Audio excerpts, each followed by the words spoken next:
문학을 공부하는 방송 문학 정독의 파우스트입니다. 예, 무수비입니다. 저희는 이상문학상 작품집 2005년 제29회 읽어왔고요. 지난 시간에는 한강 작가님의 몽고 반점과 아기부처를 다뤘습니다. 이번 시간에는 우수상 받은 6작품이 있어요. 그동안은 뭐 8작품, 뭐 7작품 많았었는데 작품 우수상 받은 게 6작품밖에 없으니까 많이 왜 갑자기 줄었지? 이런 생각이 들기도 하더라고요. 자, 한 작품씩 한번 다뤄보도록 하겠습니다. 자, 이혜경 작가님의 도시의 불빛이라는 작품인데요. 이 작품은 한 여자가 이제 여자가 화자인데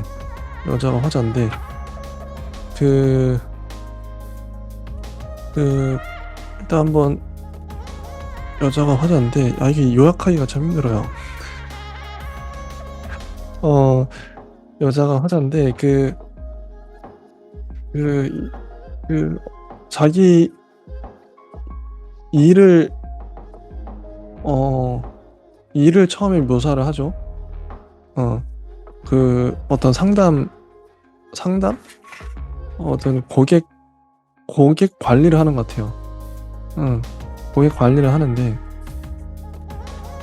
그래서 뭐 그런 고객한테 카드 쓰는 카드로 인사하는 그런 장면도 나오고, 어떤 일하는 내용 나오다가 뒤에 가면은 데니얼이라는 친구가 나와요. 데니얼의 연애 얘기가 나오죠. 연애에 실패한 데니얼이 나오고 또 한 커플 얘기가 또 나와요. 그러니까 데니얼은 외국에서 만나서 수영이라는 사람과 같이 한국에 왔는데 결혼까지 꿈꾸고, 데니얼이 중간에 다른 여자랑 자는 거를 들키는 바람에 그 여자랑 헤어지죠, 수영과. 네, 그래서 데니얼은 그 여자를 잊지 못하고 한국을 못 떠나고 있어요. 그런 상황이고, 재밌는 게 수영이 또 나와요. 데니얼이 사랑했던 사람도 수영인데, 또 이게 다른 사람이겠죠, 아마? 수영이 또 나옵니다. 근데 수영이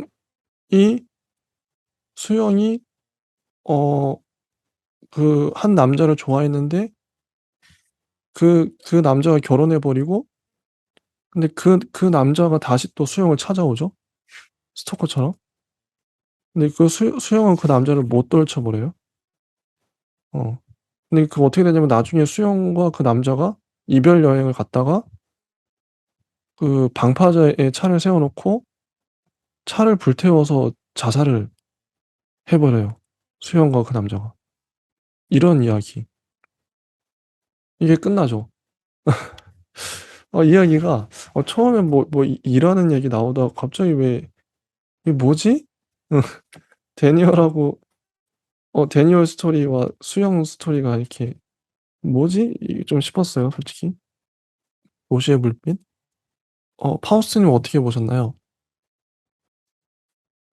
되게 좀 그 도시 불빛이라고 하는 어떤 제목과 조금 유추를 해봐도 정말 좀 그런 어떤 도시의 남녀 간에 되게 복잡한, 그리고 감정적으로도 심정적으로도 얽혀 있는, 예전 남자가 이제 좋아하는 어떤 여자의 어떤 사람이랑 또 이제 같이 이제 동반 자살을 하기도 하고, 굉장히 좀 이렇게 그런 어떤 앞에서의 어떤 그런 일터의 광경은 굉장히 좀 누추하고, 바퀴벌레가 움직이는 소리가 들리고, 트레일러가 이제 먼지를 비추면서 계속 목을 때가 이제 걸리는 그런 어떤 도시의 그런 씁쓸한 어떤 그런 공장 같은 광경.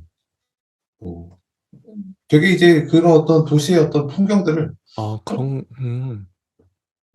잘 그려내고 있다. 음. 하지만 뭔가 좀 네. 앞에 또 어떤 그런 얘기랑 뒤에 얘기는 또 보니까 좀 조금 뭔가 또 다른 어떤 구석이 든 게 결국에 이 데니얼을 내가 뭐 위안하거든요. 위로하거든요. 예. 그러면서 이 화자는 데니얼을 이제 원래 좋아했던 것 같기도 하고. 저도 근데 구성이 좀 이상한 게, 예. 그러니까 전반과 후반으로 나눠지는데 전반에는 자기 일 얘기하다가 갑자기 데니얼과 아까 수영 얘기로 넘어가요? 그럼 전반 부분이 왜 나온 거지? 그러니까 이 연결이, 데니얼과 수영 얘기도 또 따로 떨어져 있는 것 같고 이게 좀 막 분산된 느낌, 좀 어수선한 느낌이 들어서 이게 나만, 이게 또 데니얼이 좋아하는 사람도 수영이었어요. 근데 수영과 또 수영을 찾아온, 근데 여기 수영이 두 명인 거죠? 굳이 왜 똑같은 이름을 두 사람을 해 가지고 헷갈리게 하는가. 이것도 좀 이해가 안 가고, 좀 이게 하나로 엮여지지 꿰어지지 않는 느낌? 좀 혼란스러웠다. 파우스는 어떠셨어요? 이 구성이랄까? 저도 뭐 그게 좀 혼란스러웠던 게요. 아마 이게 좀 반복이나 강조나 아무래도 이제 하나의 어떤 상징으로 이어서 말하지 않는다면 사실 이게 좀 뭔가 좀 하나로 딱 잡혀지지 않는 그런 느낌이 들거든요. 그래서 많은 이야기들이 또 그런 상징으로 묶는 이유 중에 하나가 뭔가 이미지로 묶는 이유가 그런 어떤 그 이야기의 어떤 몰입력과 뭐 독특한 어떤 도법을 통해서 이제 확 이야기에 빠져드는 그런 느낌도 있겠지만 결국에는 이 이야기가 하고자 하는 메시지를 결국에는 독자한테 작가가 이렇게 소리를 지르는 거잖아요. 그러면 뭐 그쵸, 소설이라는 그쵸. 거는 소설이라는 게 그런 거죠. "나는 이렇게 세계를 보고 있어." 막 하면서 "정말 아름다운 세계야." 아니면은 "이상한 세계야." 뭐 어. "정말 빠른 세계야." 뭐 "정말 느린 세계야." 막 이런 식으로 이제 얘기하는 건데 음. 여기에서 이제 느껴지는 그런 어떤 빠른 뭐 템포는 이제 굉장히 잘 가지고 간다는 생각이 들지만 음. 결국에는 그 마지막에 어떤 그런 데니얼과 그 수영의 그 어떤 이게 인간의 어떤 그런 동정심이랄까? 뭐 연민? 뭐 음음. 이런 게 기억이 이제 확 그냥 들어오고 갑자기 앞에 이야기가 다 뭔가 사라지는 듯한. 맞아요. 읽고 나면 앞에 왜 나온 거지 싶기도 하고.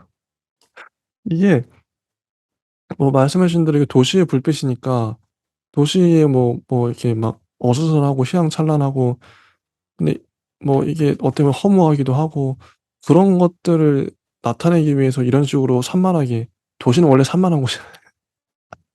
이렇게 복잡한 곳이야. 이걸 나타내기 위해서 이렇게 썼나? 이렇게 구성하셨나? 좀 잘 모르겠더라고요. 근데 제가 좋았던 부분만 좀 말씀을 드리면, 저는 오히려 이게 좋았어요. 이 작가님은 어 문단, 그러니까 134 쪽의 아래쪽 문단을 한번 읽어 볼게요. 묘사가 좋은데, 그 자기가 인제 문의 전화를 받은 사람 얘기예요. 여자는 막 버려진, 자기가 버려졌다는 걸 아직 받아들이지 못한 강아지 같다. 혼자 있는 걸 못 견뎌서 그게 누구든 자기에게 손만 내밀면 핥는 강아지. 이런 여자는 상처받기 십상이다. 사람들은 낯선 강아지의 귀여움에 잠깐 홀릴 것뿐이다. 데리고 가서 털을 씻기고 밥을 챙겨 먹이고 똥을 치운 사람은 흔치 않다. 지나치던 사람에게 귀염받는 것도 털빛이 살아있을 때까지만이다. 거리의 먼지로 털빛이 꼬질꼬질해지고 눈빛마저 허기진 앙칼짐을 띌 때면 돌팔매질까지도 감수해야 할 것이다. 이게 인제 그 여자를 이렇게 하나의 문단을 딱 들여서 강아지라는 그 이미지를 가져와서 묘사를 해냈어요. 또 뒤에 또 보시면은 137 쪽에 자기 팀장을 어떻게 묘사하냐면요. 두 번째 문단을 한번 읽어 보겠습니다. "상기하자 아일랜드." 갑자기 아일랜드 얘기를 해요. "나는 재빨리 아일랜드를 떠올린다.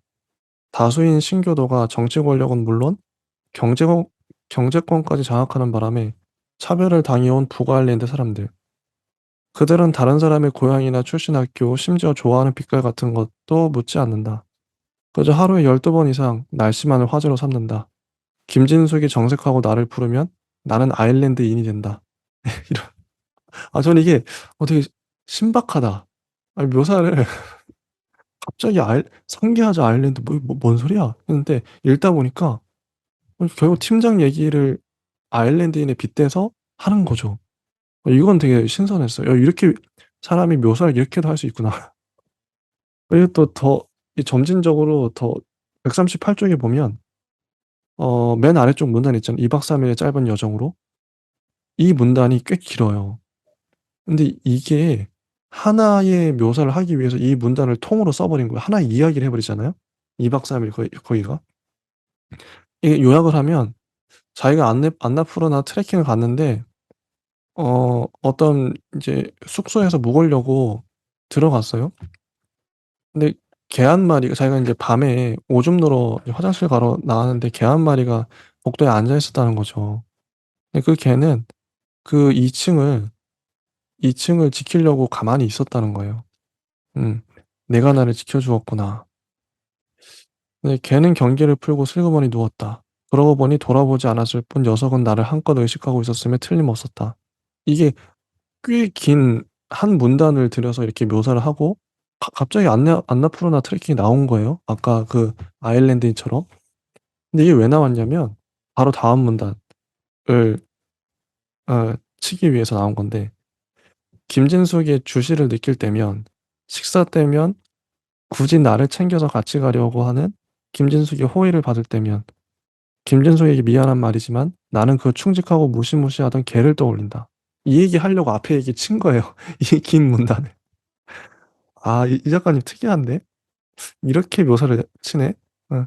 우리에게는 얼마든지 너그럽지만 그 테두리를 넘어선 대상에겐 언제든 날카로운 송곳니를 드러내고 살점이 떨어질 때까지 물어뜯을 수 있는 충직함. 직장 동료이긴 하되 오리이고 싶지는 않은 내 욕심에서 나는 냄새가 김진숙에게는 영 낯선 모양이다. 저는 이게 이 이렇게까지, 그러니까 이 하나의 묘사를 해내기 위해서 몇 문단이 꽤 많은 분량을 잡아먹고 있거든요. 김진숙은 그 무시무시한 개 같다. 이걸 하나를 표현하기 위해서, 묘사하기 위해서. 제가 인제 몇 가지 예를 들었는데 이혜경 작가님의 묘사법, 아까 아일랜드인도 그렇고 이 강아지 묘사 어떠셨어요? 이게 읽으시면서 어떠셨는지, 이런 묘사법에 대해서. 저는 그래서 처음에 이제 그 어떤 뭐 강아지가 이제 버려진 어떤 장면이 이제 뭐 현대인의 어떤 그런 소외된 어떤 뭐 소외되지 않더라도 뭐 그냥 쓰고 버려지는 뭐 그런 어떤 느낌에 대해서 굉장히 뭐 잘 서술을 했다. 예. 그래서 도시의 불빛이 결국에는 이 도시의 어떤 상징적인 어떤 뭐 '인간의 어떤 마음을 이야기하는 거구나.' 하면서 그 뒤에 또 뭐 굉장히 김진숙이랑 같이 이제 대화도 이제 막 이렇게 뭐 좀 이렇게 같이 하면서 뭔가 정감은 가지만 혹은 내가 정말 이렇게 뭐 우리라고 뭐 친구는 되지 뭐 않을 것 같은, 그리고 그 애매한 어떤 그런 관계성에 대한 어떤 이미지? 발을 그냥 뺄 것 같은? 그럼에도 나를 또 주시하고 뭔가 또 관심 있게 보는 그런 정말 복합적인 이미지를 정말 잘 쓰는 어떤 뭐 작가다. 어 이런 식의 묘사법은 좋게 보시나요? 이런 식으로 한 문단을 들여서 또 한 문단을 또 치기 위해서 이 전혀 엉뚱한 얘기를 하는 것 같은데 갑자기 딱 들어왔어요. 그 안나푸르나 트레킹. 결국 주저리주저 얘기하다가 결국 강아지 얘기를 해요. 근데 강아지가 김준수 같다는 거죠. 이런 식의 묘사는 어떻게 보시나요? 근데 이게 묘사법. 앞에 거랑 헷갈릴 수가 있는 게 예. 앞에 걔는 결국에는 현대인의 어떤 나라는 마음 혹은 현대인을 그 지칭하고 있다면 뒤에 걔는 김진숙을 지칭을 하고 있거든요. 그쵸, 그쵸. 그래서 이게 그 개의 어떤 그런 행동이나 뭐 생태나 그런 주시하는 어떤 그런 뭐 현대인의 감성이나 이제 마음이 이렇게 주시하는 감성으로 보여지는 것이 이제 뒤에 들어갔다면 사실 뭐 앞에 거가 또 이제 그런 어떤 강아지의 어떤 그런 심리가 나였는데 김진숙이 되고 뭐 뒤에는 뭐 다른 이렇게 뭐 강아지 얘기가 또 없었다는 게 이게 좀 이렇게 뭔가 헷갈리거든요. 그럴 수 있겠다. 또 강아지니까 둘 다 또 하필 또. 예. 그럼에도 뭐 아일랜드나 이제 여러 가지 이제 돌아가면서 사실 이제 뭐 소설의 뭐 재미는 그냥 이게 철학적으로 몇 마디 이게 던지는 게 또 효과적일 수는 있지만 그냥 한 뭐 세 마디 뭐 네 마디로 그냥 뭐 인간의 감정은 뭐 되게 그 도시의 어떤 소외된 감정이 이제 복잡해서 뭐 이렇게 뭐 관심의 어떤 영역을 뭐 쉽게 늘리더라도 그 정이 뭐 쉽게 뭐 사라진다 뭐 생기기도 한다 막 이렇게 얘기할 수 있어도 이렇게 에둘러 가는 어떤 방식으로 감각을 이렇게 전개하는 게 이게 또 엄청난 또 도움이 되긴 하거든요. 그래서 아주 영리한 작가다 뭐 이런 생각이 듭니다. 좋게 보셨네요, 요런 묘사를. 음. 좋습니다. 그래서 음 데니얼, 데니얼 데니얼이나 수영 같은 이런 인물들은 어떻게 보셨나요? 데니얼은 결국 인제 수영에게 반해서 한국에 왔다가 이제 자기 실수 그것 때문에 수영을 놓쳐 버리고 계속 하 평 인제 계속 한국을 떠나지도 못하고 수영만 그리워하는 이런 남잔데, 어 그리고 또 다른 수영은 이미 결혼해 버린 그 남자가 왔는데도 차지도 못하고 계속 질척질척하다가 결국 같이 자살해 버리는. '이게 뭘까?' 싶기도 한데요. 이런 그 데니얼과 수영은 어떻게 보셨어요? 여기에서 이제 제가 이게 뭐 작가의 마음은 알 수 없지만 결국에는 이런 도시의 어떤 삭막하고도 정감 있고도 뭔가 알 수 없는 도시의 그 휘황찬란한 풍경을 그리다가 갑자기 데니얼과 나의 어떤 그런 어떤 뭔가 로맨스라고 해야 될까? 예. 감정적인 어떤 관계? 사실 다른 뭐 이렇게 동반 자살을 하거나 도시에서 그런 어떤 뭐 그 뭐 기사나 이제 뭐 그런 거는 굉장히 많으니까 어떤 뭐 부작용이라고 할 수도 있죠. 어떻게 보면은 뭐 약을 이렇게 처방하는 데 있어서 뭐 오히려 도시에 이제 정신병원에 어떤 환자가 넘쳐나고 뭐 시골에는 별로 없고 그런 거를 보면은 근데 상당히 이제 도시의 어떤 그런 생태와 관련이 깊은 게 이런 어떤 데니얼과 어떤 여자가 이렇게 한 여름밤의 꿈처럼 이제 이런 욕망을 이제 이렇게 다정하게 두기도 하고 그리고 그것이 또 다시 이제 자신이 이제 힘들어서 이제 너무 슬퍼서 뭐 죽을 것 같은 감정으로 이제 변동되기도 하고 다시 또 욕망이 불러일으켜서 또 다른 여자를 이제 또 이렇게 욕망하기도 하고 그런 어떤 선택의 수도 많고 그것을 또 이제 서로서로 이용하고 상처 입히고 또 서로 이용하고 상처 입히고 이제 하는 게 좀 무감각해지다 보니까 뭐 그런 것들이 이제 관용적으로 허용되는 그런 도시의 어떤 광경의 어떤 뭐 비극인 것 같긴 한데요. 뭐 그럼에도 뭐 그것이 이제 인간의 욕망이라면은 그것이 더 행복이라고 할 수 있지만 여기서 느껴지는 그 나중에 그 데니얼과 나의 로맨스는 정말 좀 이렇게 뜬금없다. 왜냐하면 음. 여기서는 다 삭막하게 다 이제 뭐 보내야 될 것 같은데 도시의 불빛이 정말 음. 희미하게 막 희망이 조금 음. 이렇게 반짝반짝이면서 네. 정말 그 도시의 어떤 환상적인 그 매력 덩어리가 조금씩 비춰지지만 정말 이게 막 오리의 발처럼 그 비극을 쥐어짜고 있는 그런 광경으로 쭉 그냥 지배적으로 가야 될 것 같은데 음. 근데 오히려 그 마지막 장면이 이렇게 부각되니까 음. 계속 궁금한 거예요. 데니얼과 나는 무슨 관계지? 음. 뭐지? 어 좋아하는 건가? 데니얼이 경주에 여행을 갔는데 그 수영을 못 잊어서 간 거죠. 첫 여행을 갔던 곳인데, 그래서 "너 혹시 주말에 경주에 올 생각 없어?" 이게 데니얼이 네. "영란 듣고 있니? 나 여기 마지막으로 온 거야. 나 곧 여기 떠날 거야. 어젯밤 내내 생각했어. 돌아갈 거야." 그러면서 자꾸 이 나를 불러요. 이게 인제 유혹을 하는 건지 이런 장면으로 끝나는데. 음 그쵸. 음 그렇습니다. 일단 도시의 불빛은 여기까지 하고요. 음 다음 네. 작품, 네. 윤영수 작가님의 내 여자친구의 귀여운 연애인데요. 이 재밌죠. 이거 양미라는 여자가 나오고, 그러니까 이 주인공은 남자인데,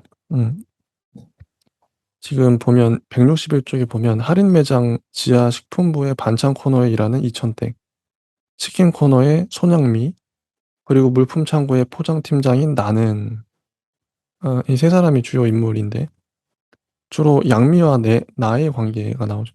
나는 이미 결혼해서 또 유부남이에요. 나는 아침마다 밥을 함께 먹는다. 근데 양미가 어느 순간부터 아침을 같이 안 먹죠. 안 먹고, 그리고 목걸이를 어디선가 인제 뭐 받아오더니 남자친구가 생겼는지 살을 빼고 좀 예뻐져요. 원래는 얼굴도 진짜 못생기고 몸도 뚱뚱하고 그런 양미였는데, 근데 그런 양미한테 나는 또 관심이 있어요. 여기에 나는. 그래서 이 양미는 근데 집안을 다 혼자 뭐 가부장처럼, 소 가장처럼 인제 다 먹여 살리는, 그 집안 식구들을 자기가 다 벌어서 돈을 다 갖다 주고, 되게 순수하고 착한 사람이에요, 양미는. 근데 그 양길이라는 그 남동생은 돈을 뜯어 가려고 그러고, 하여튼 지금까지 그렇게 살았어요, 양미는. 그러다가 이제 한 연예인, 그러니까 이게 또 판타지적인 요소가 나오는데, 목걸이 때문에, 그러니까 그 목걸이를 문지르면 램프의 지니처럼 그 연예인이 나오는 것 같아요. 그래서 등장해서 나만 보이는, 양미만 보이는 그 연예인이 나와서 나를 예뻐해 주고 나랑 데이트도 하고 같이 맛있는 것도 먹고 그런 거죠. 그러다가 양미가 목걸이를 잃어버리는 바람에 어 난리가 난 거죠. "현수 씨, 나 어떡해. 난 아무것도 아니야. 목걸이가 없으면 어떡해." 이렇게 됐어요. 그러면서 양미가 자기 얘기를 해요. 왜 그동안 이제 목걸이 덕분에 그 친구와 어떻게 연애를 하게 됐는지 뭐 이런 것들, 그렇게 얘기하면서 끝납니다. 음. 이런, 어떻게 보면 환상적인 그런 부분도 있고. 자, 이 내 여자친구의 귀여운 연애, 이 소설 어떻게 보셨나요? 저는 뭐 아주 뭐 소설의 구조도 그렇고 아주 뭐 해프닝처럼 느껴지는 부분도 그렇고 약간 좀 재미있는 희극 같은 느낌도 많이 들어서 음. 재밌게 음. 이렇게 보고요. 어 이 모든 인물들이 되게 좀 희극처럼 느껴지는 또 이유도, 뭐 양미 이제 처녀구만, 양미 때문에 남정네들 뭐 하는 짓이야 막 이러면서 이제 재밌는 대화를 어어. 예 이렇게 이어서 나가니까 뭔가 양미의 어떤 좀 알 수 없는 그런 어떤 좀, 사실 이제 양미의 어떤 모습이 보고 싶다 오히려 더. 음. '어떤 인물일까?' 그래서 맞아요. 인물은 캐릭터 소설이에요. 저는 인제 우리 젊은 작가상 그 작품 할 때도 되게 캐릭터를 잘 다루는 작가님이 있었거든요. 그분 이름이 잠깐 갑자기 생각 안 나는데, 그분은 소설을 썼다 하면은 어떤 캐릭터를 되게 두드러지게 묘사를 해내잖아요. 그런 작가님이 있었어요. 그분 생각이 나면서 윤영서 작가님도 캐릭터를, 양미란 캐릭터 되게 매력적인 캐릭터인데 재밌는 캐릭터죠. 이렇게 양미, 그냥 이 소설은 그냥 양미에 대한 소설이에요. 그냥 그 양미를 어 양미의 매력을 어필하는, 양미는 어떤 사람이고 어떻게 살아왔고 어 어쩌다 이렇게 됐나, 이 얘기를 하고 있거든요, 계속. 근데 재밌어요. 재밌고 어 좀 측은함도 느껴지고 안타까움도 느껴지고 한편으로 훈훈하기도 하고, 그런 소설이죠. 캐릭터 소설. 저는 뭐 좋았습니다. 이런 캐릭터 재밌어요, 이런 거. 네, 그리고 뭐 약간 좀 뭔가 또 인상적인 부분은, 이 소설의 어떤 무게를 좀 이렇게 느껴지게 하는 부분은, 어 결국 양미라는 인물이 그냥 사실 처음에 볼품 없었던 것 같은데 나중에 이제 막 자신을 꾸미고 맞아요. 뭔가 자신의 어떤 거금을 그냥 2달 월급을 다 털어서 예. 옷이랑 핸드백이랑 뭐 화장이랑 뭐 이런 거 다 해서 이제 가는 그 장면이 정말 인상 깊었거든요. 아. 그래서 가족들이 그리고 심지어 그 반응도 되게 재밌고 뭔가 무게가 있어요. 오. 가족들이 그냥 하찮게 보다가 에이 맞아요. 뭐 그냥 누나 그냥 흔한 사람이지 막 이렇게 보다가 그러고 명품을 딱 들고 나타나니까 어. 신주따시 막 애물단지 막 뭐 모시듯 정말 이렇게 가족들의 태도가 싹 다 달라지는 맞아요, 맞아요. 예, 왜냐면 그런 게 양미 혼자 돈 벌고 있거든요. 예. 양미가 안 벌어다 주면 이 집은 망하는 거예요. 아빠도 돈 벌 생각이 없고 동생도 그냥 가만히 앉아 놀고 있고 이러고 있거든요, 집안이. 참 그래서 저는 183 쪽에 보면 현수 씨 그 맥주가 맥주값 1,400 원이 나 스스로를 위해 쓴 최초의 돈인 거 알아?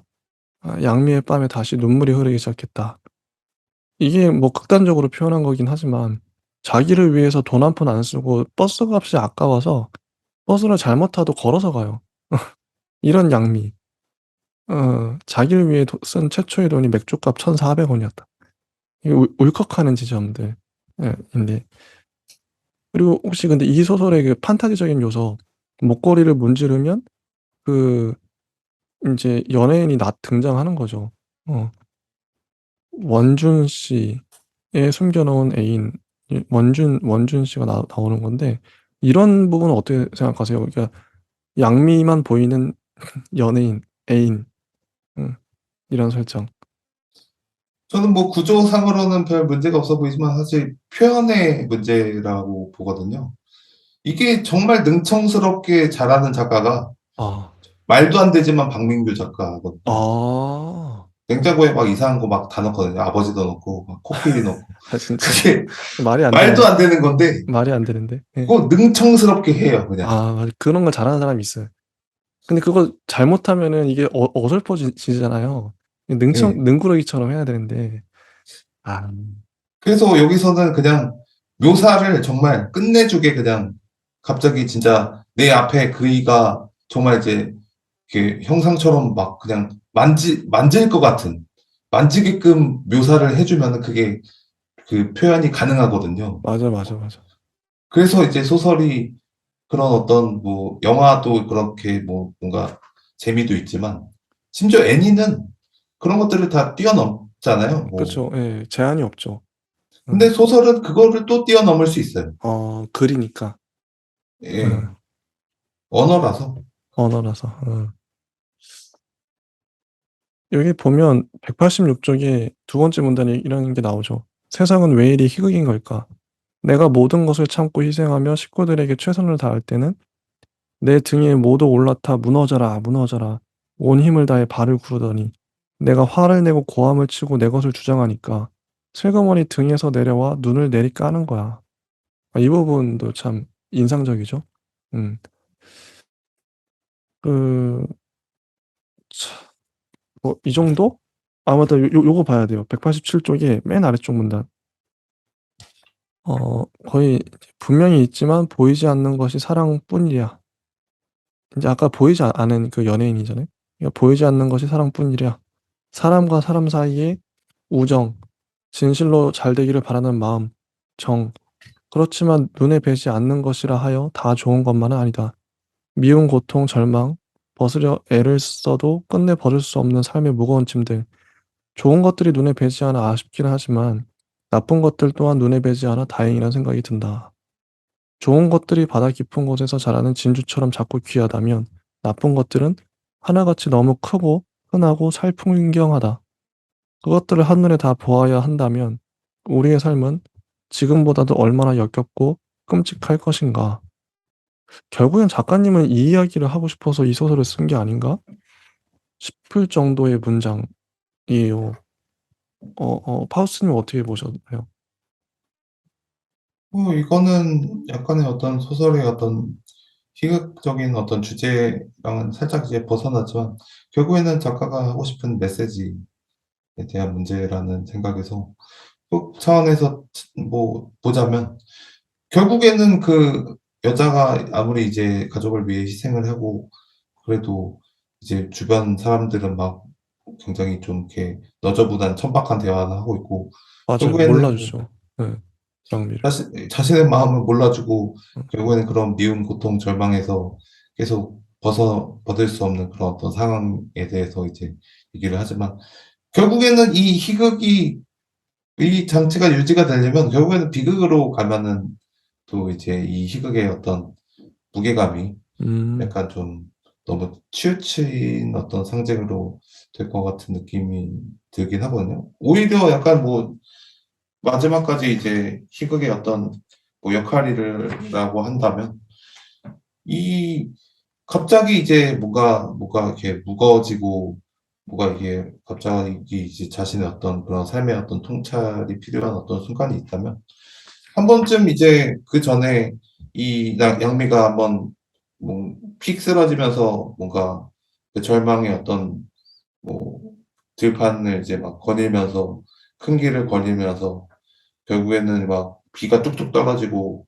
내 눈물도 막 뚝뚝 떨어지고 정말 이렇게 플라타너스의 잎이 자신의 이제 누추한 막 장롱처럼 느껴지고 결국에는 방과 그 자신의 가족들과 뭐 친구들이 모든 것이 이제 뭐 누추하게 어떤 빈집처럼 이제 느껴지는 장면을 그게 느껴지게 하려면은 조금 더 들어가야 될 것 같아요. 네. 좋습니다. 일단 이 작품은 여기까지 하고요. 다음 작품. 저는 이만교 작가님의 표정관리 주식회사. 이거 잘 썼어요. 전 이게 너무 마음에 들었거든요. 야, 이분 잘 쓰신다. 이분이 딱 보니까 결혼은 미친 짓이다. 영화로도 만들어졌잖아요. 그 소설도 쓰셨더라고요. 저는 이 소설이 여기 나와 있는 모든 소설 중에서 만약에 뭐 영화를 만든다, 혹은 뭐 드라마를 만든다 그랬을 때 이 소설이 제일 적합한 것 같아요. 딱 드라마 딱 각이 나오죠. 이거 만들면 재밌겠는데? 영화로 만들어도? 이거 영상화하기 너무 좋은 스토리예요. 스토리 자체가. 그리고 이거는 제가 좋게 봤던 게 표정 관리 주식회사. 제목도 독특한데 인간의 표정에 대한 얘기거든요. 근데 표정에 대한 얘기를 이렇게 재밌게 한다고? 재밌어요. 실제로 보면 1 단계 뭐 자아 형성, 스스로 2 단계 뭐 자아를 의심하다 하면서 단계를 설정해 놓고 부제도 이렇게 달아 놨잖아요. "읽으면서 자신의 자아 성숙 단계를 체크해 보시기 바랍니다." 독자한테 이렇게 권해요. 이거 뭔가 독특한데? 여기 또 주인공 이름이 그냥 씨예요, 씨. 영어 씨가 아니라 한글 씨예요. 뭐야 이게 도대체. 이름이 씨예요, 씨. 씨의 얘긴데 얼굴 표정이 너무 다 드러나요, 정직하게. 이 사람이 화가 났는지 기쁜지 그대로 다 드러나서 문제가 되는 사람이에요. 이걸 고치려고 온갖 노력을 다 기울이죠. 뭐 책도 사 보고 병원에도 가고 그리고 마지막에 학원 가죠. 학원 가 가지고 결국에 인제 학원에서 트레이닝도 받고 그런 인제 얘기인데 너무 이 이야기가 전개돼 나가는 게 이야기를 끝까지 인제 몰입해서 볼 수 있게끔 이 몰입도도 엄청나고요. 재밌어요 또 전반적으로 웃겨요. 전반적으로 웃기면서도 또 풍자적이기도 해요. 저는 이거 읽으면서 이게 현대인들의 표정에 대해서 또 특히 저도 사회생활 하려면 표정을 관리할 수밖에 없잖아요. 그런 거에 대해서 끊임없이 생각을 하게 '아 내가 이래' C라는 사람은 가상의 인물이지만 나랑 다를 바 없는 지점이 많은 거예요. '나도 저런데?' 이거 현대인들 대부분도 저렇게 C처럼 표정 때문에 어 문제를 많이 겪는데 뭐 이런 것들이 생각이 되는 거죠 자연스럽게. '이거 풍자 소설인가?' 싶기도 하고 정말 잘 썼어요.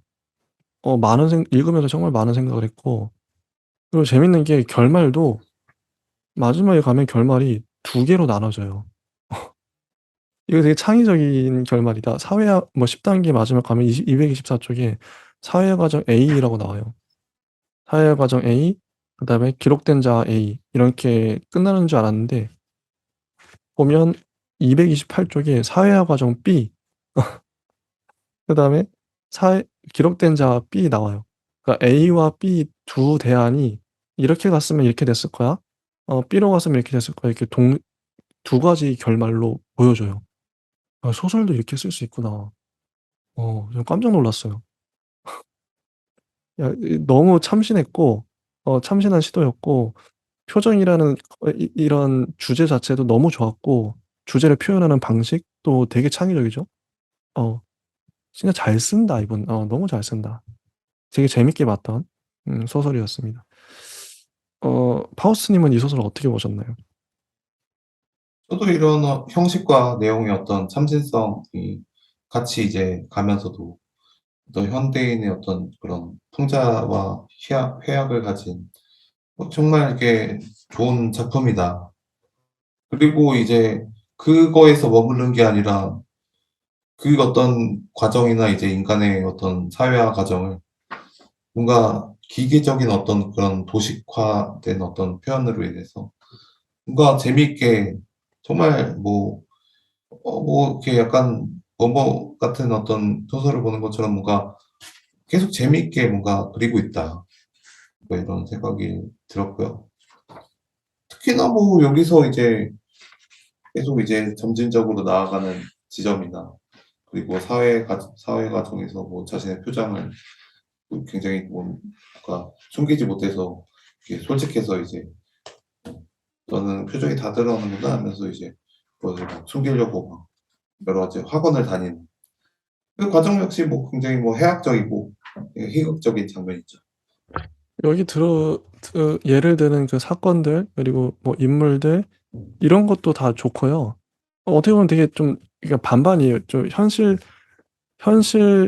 이게 있을 법하기도 하면서 판타지예요. 완전 판타지죠. 음. 판타지인데 판타지가 처럼만 보이진 않아요. 실제로도 있을 것 같기도 한데 이렇게 절묘하게 인제 균형을 잡으면서 가는데 진짜 '나도 이렇게 쓰고 싶다.' 이건 전혀 이게 20년 거의 20년 전 작품인데도 낡은 느낌이 안 들고 지금에도 유효한 지금 봐도 되게 세련된 예 그런 작품이지 않나. 좀 깜짝 놀랐어요. '아 이렇게 소설을 이렇게 재밌게 쓸 수도 있구나.' 어 정말 형식적으로도 너무 좋았고 사례도 너무 좋고 하나하나의 사건들 장면들도 참 좋고 어 장점이 되게 많은 소설이었던 것 같아요. 어. 파우스트님은 근데 이게 인제 가다가 결말이 두 가지로 갈리잖아요? 그 부분은 어떻게 보셨나요? 전 되게 좋게 봤거든요. 이렇게 야 결말을 이렇게 두 개로 나눠 쓴다고? 예. 저는 그 결말이 이제 가리키는 방향이 어떠냐에 달라서 이제 이 소설의 어떤 무게나 다양한 이제 형식이 또 결정 지을 수 있다고 생각이 드는데요. 결국에는 이 약간 위화감이 드는 자아나 이제 여러 가지 좀 이렇게 도식에도 불구하고 이 이야기의 어떤 힘이나 이 이야기의 어떤 에너지가 이제 마지막까지 이제 분출이 되는 과정이 결국에는 A나 B로 이제 뭔가 선택지를 이제 줌으로써 자신이 이제 이런 거를 이제 했다면 '이렇게 갔겠다.' 하면서도 이제 뭐 정밀한 어떤 서사를 이제 하는 부분이 저는 어 이렇게 아주 음 일단은 좋았다고 생각합니다. 음. 저는 이게 작가님도 고민했을 것 같아요. 이게 막 스토리를 전개시키다가 어 실제로 A안 B안 이렇게 결말을 어떻게 낼까 하다가 '야 A안 B안 한번 써 볼까?' 썼는데 하나를 버리기가 아까운 거야. 버리기가 아까워 가지고 '에라 그럼 둘 다 실자.' 이랬을 수도 있고요. 실제로 쓰는 과정에서. 아니면 A안 B안이 좀 다르니까 어 근데 효과적이었다고 생각해요. 이 소설 자체의 형식이 너무 파격적이라서 너무 재밌게 봤고 어 그리고 근데 이 C라는 사람의 이름도 그 C는 왜 C일까요? 이름이 왜 C일까요?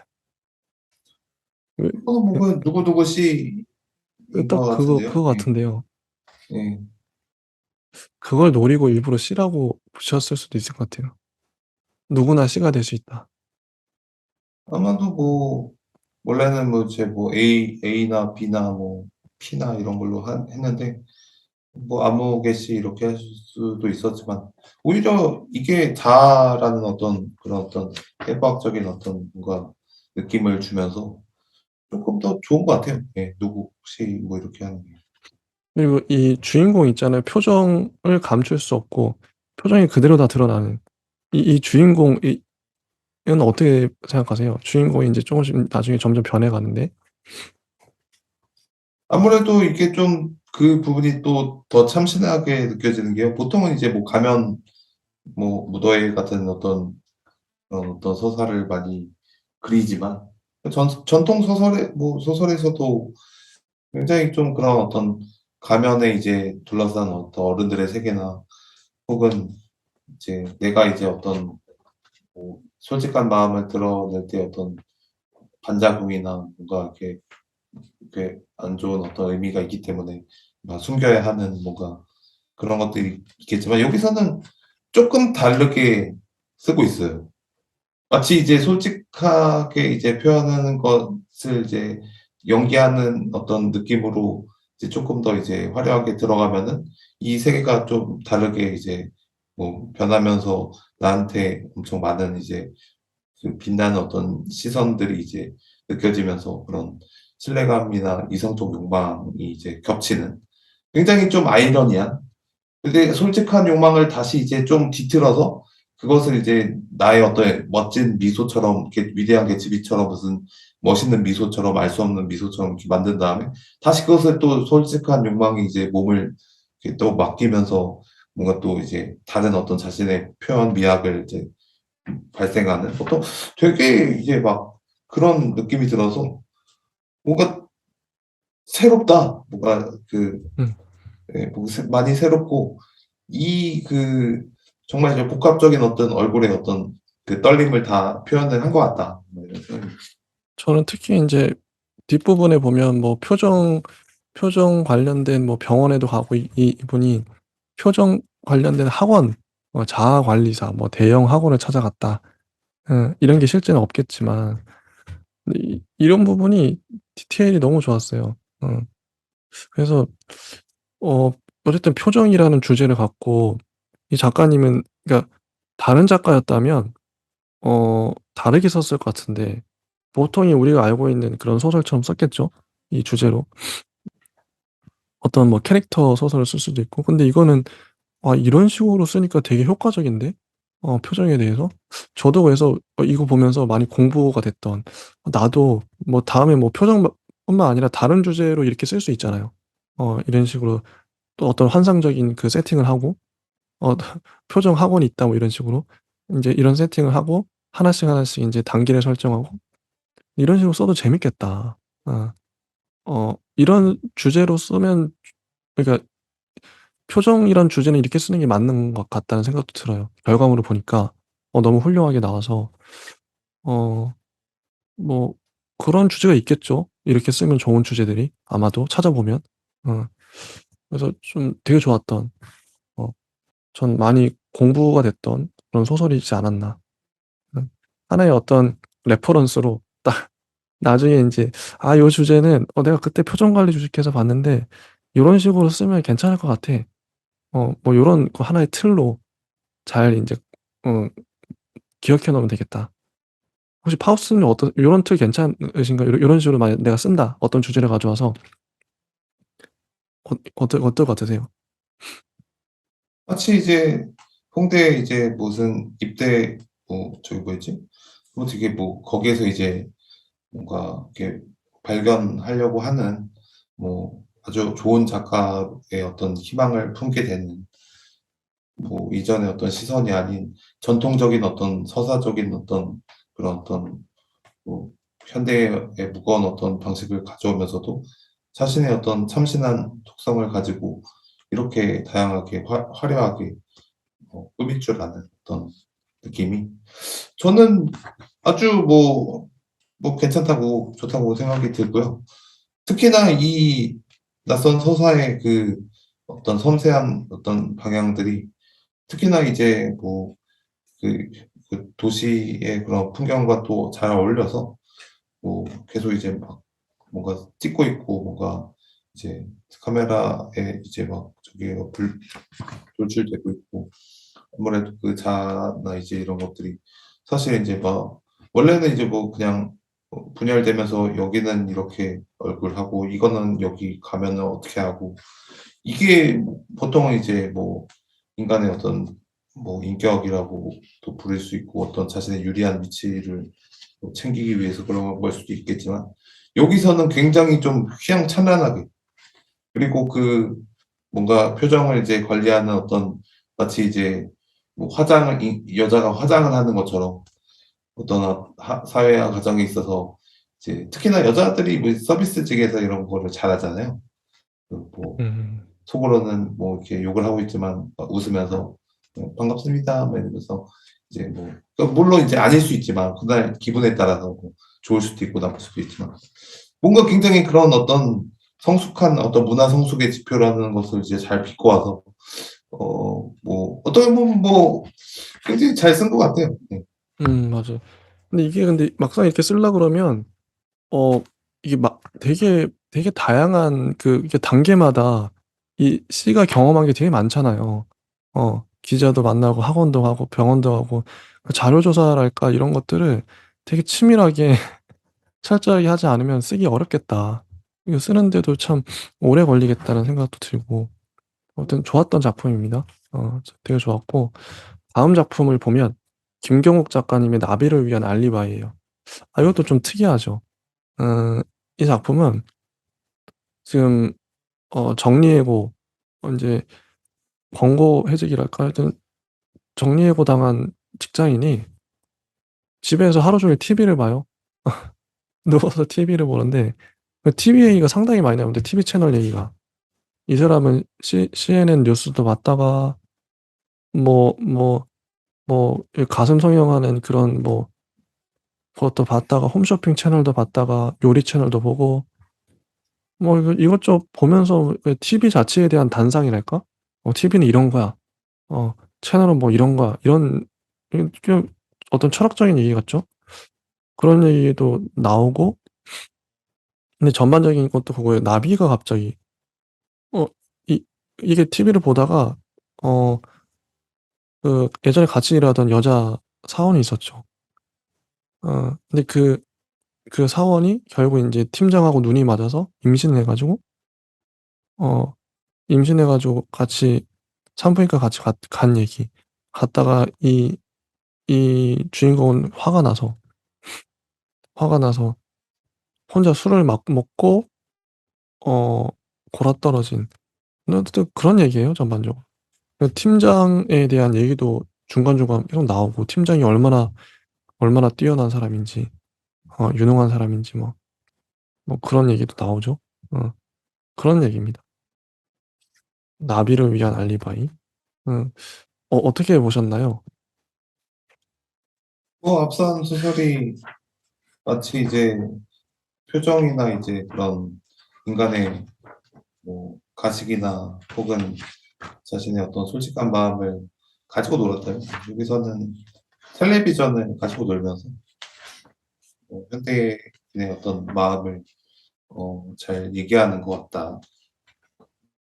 그런 생각이 들었고 마치 뭐 앞선 어떤 이제 그런 어떤 뭐 팀장과 이제 어떤 뭐 여자의 뭐 어떤 뭐 그런 어떤 뭐 관계도 그렇고 굉장히 좀 중간에 이제 술을 먹어서 이제 자신이 이제 머리에 팬티를 쓰고 뒤집어 쓰고 뭐 팔꿈치와 어깨쪽에 막 멍이 났는데 뭔가 이렇게 뒤죽박죽 있는 뭔가 세상 물정이 정말 이렇게 뭐 내셔널 지오그래픽 같기도 하고 굉장히 그냥 뭐 아드레날린이 넘치는 이제 이종 격투기 뭐 선수들 같기도 하고 뭐 농담 같기도 하고 굉장히 이런 막 난잡한 어떤 현대의 어떤 그 감성을 잘 얘기한 것 같아요.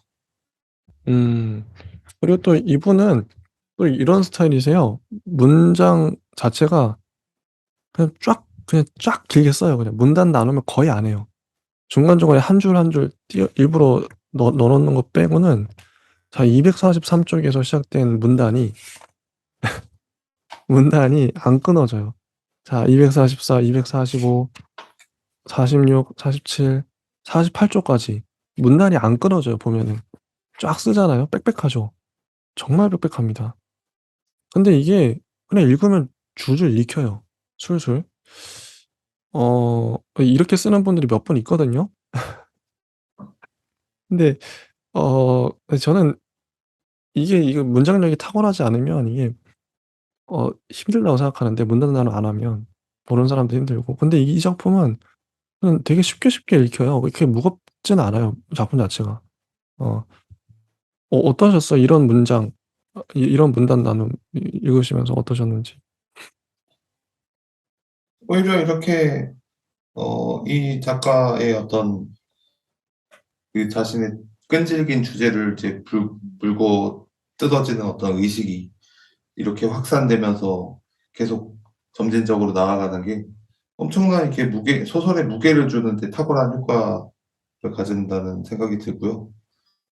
사실 이게 뭐 분단을 이제 나누고 이제 깔끔하게 어떤 자신이 이제 어떤 이미지나 어떤 뭐 생각이나 혹은 그 사람의 이제 화자의 감성이나 이미지, 감성, 혼잣말, 뭐 대화 이런 식으로 마치 이제 현실의 어떤 영화처럼 그릴 수 있겠지만 여기에서 이제 얘기하는 그런 어떤 방식은 어 굉장히 좀 독백같이 그리고 자신의 어떤 내면을 이제 다 쏟아내면서 아 맞아요. 독백이죠. 예.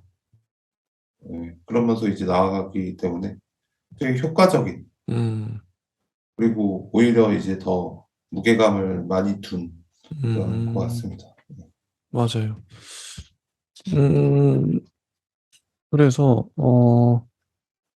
전반적으로 어 문장도 쉽게 술술 잘 읽히고 어 어 자 이거를 인용을 해야 될까?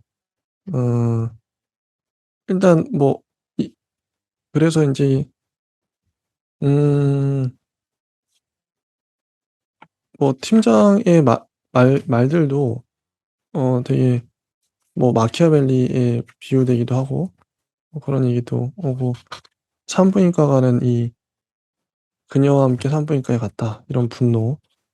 음 또 이 음 문장을 읽어 보면 안 읽어 볼 수가 없죠. 261 쪽에 "매일 아침 저녁으로 텔레비전은 우리에게 말한다. 사랑하라. 두려움 없이 사랑하라.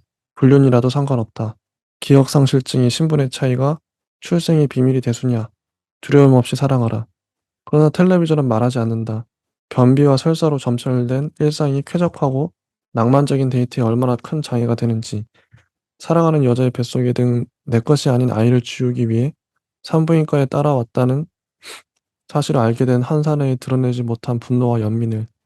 그녀가 임신 중절을 위해 산부인과에 왔다는 사실을 털어놓았을 때 나는 자문했다.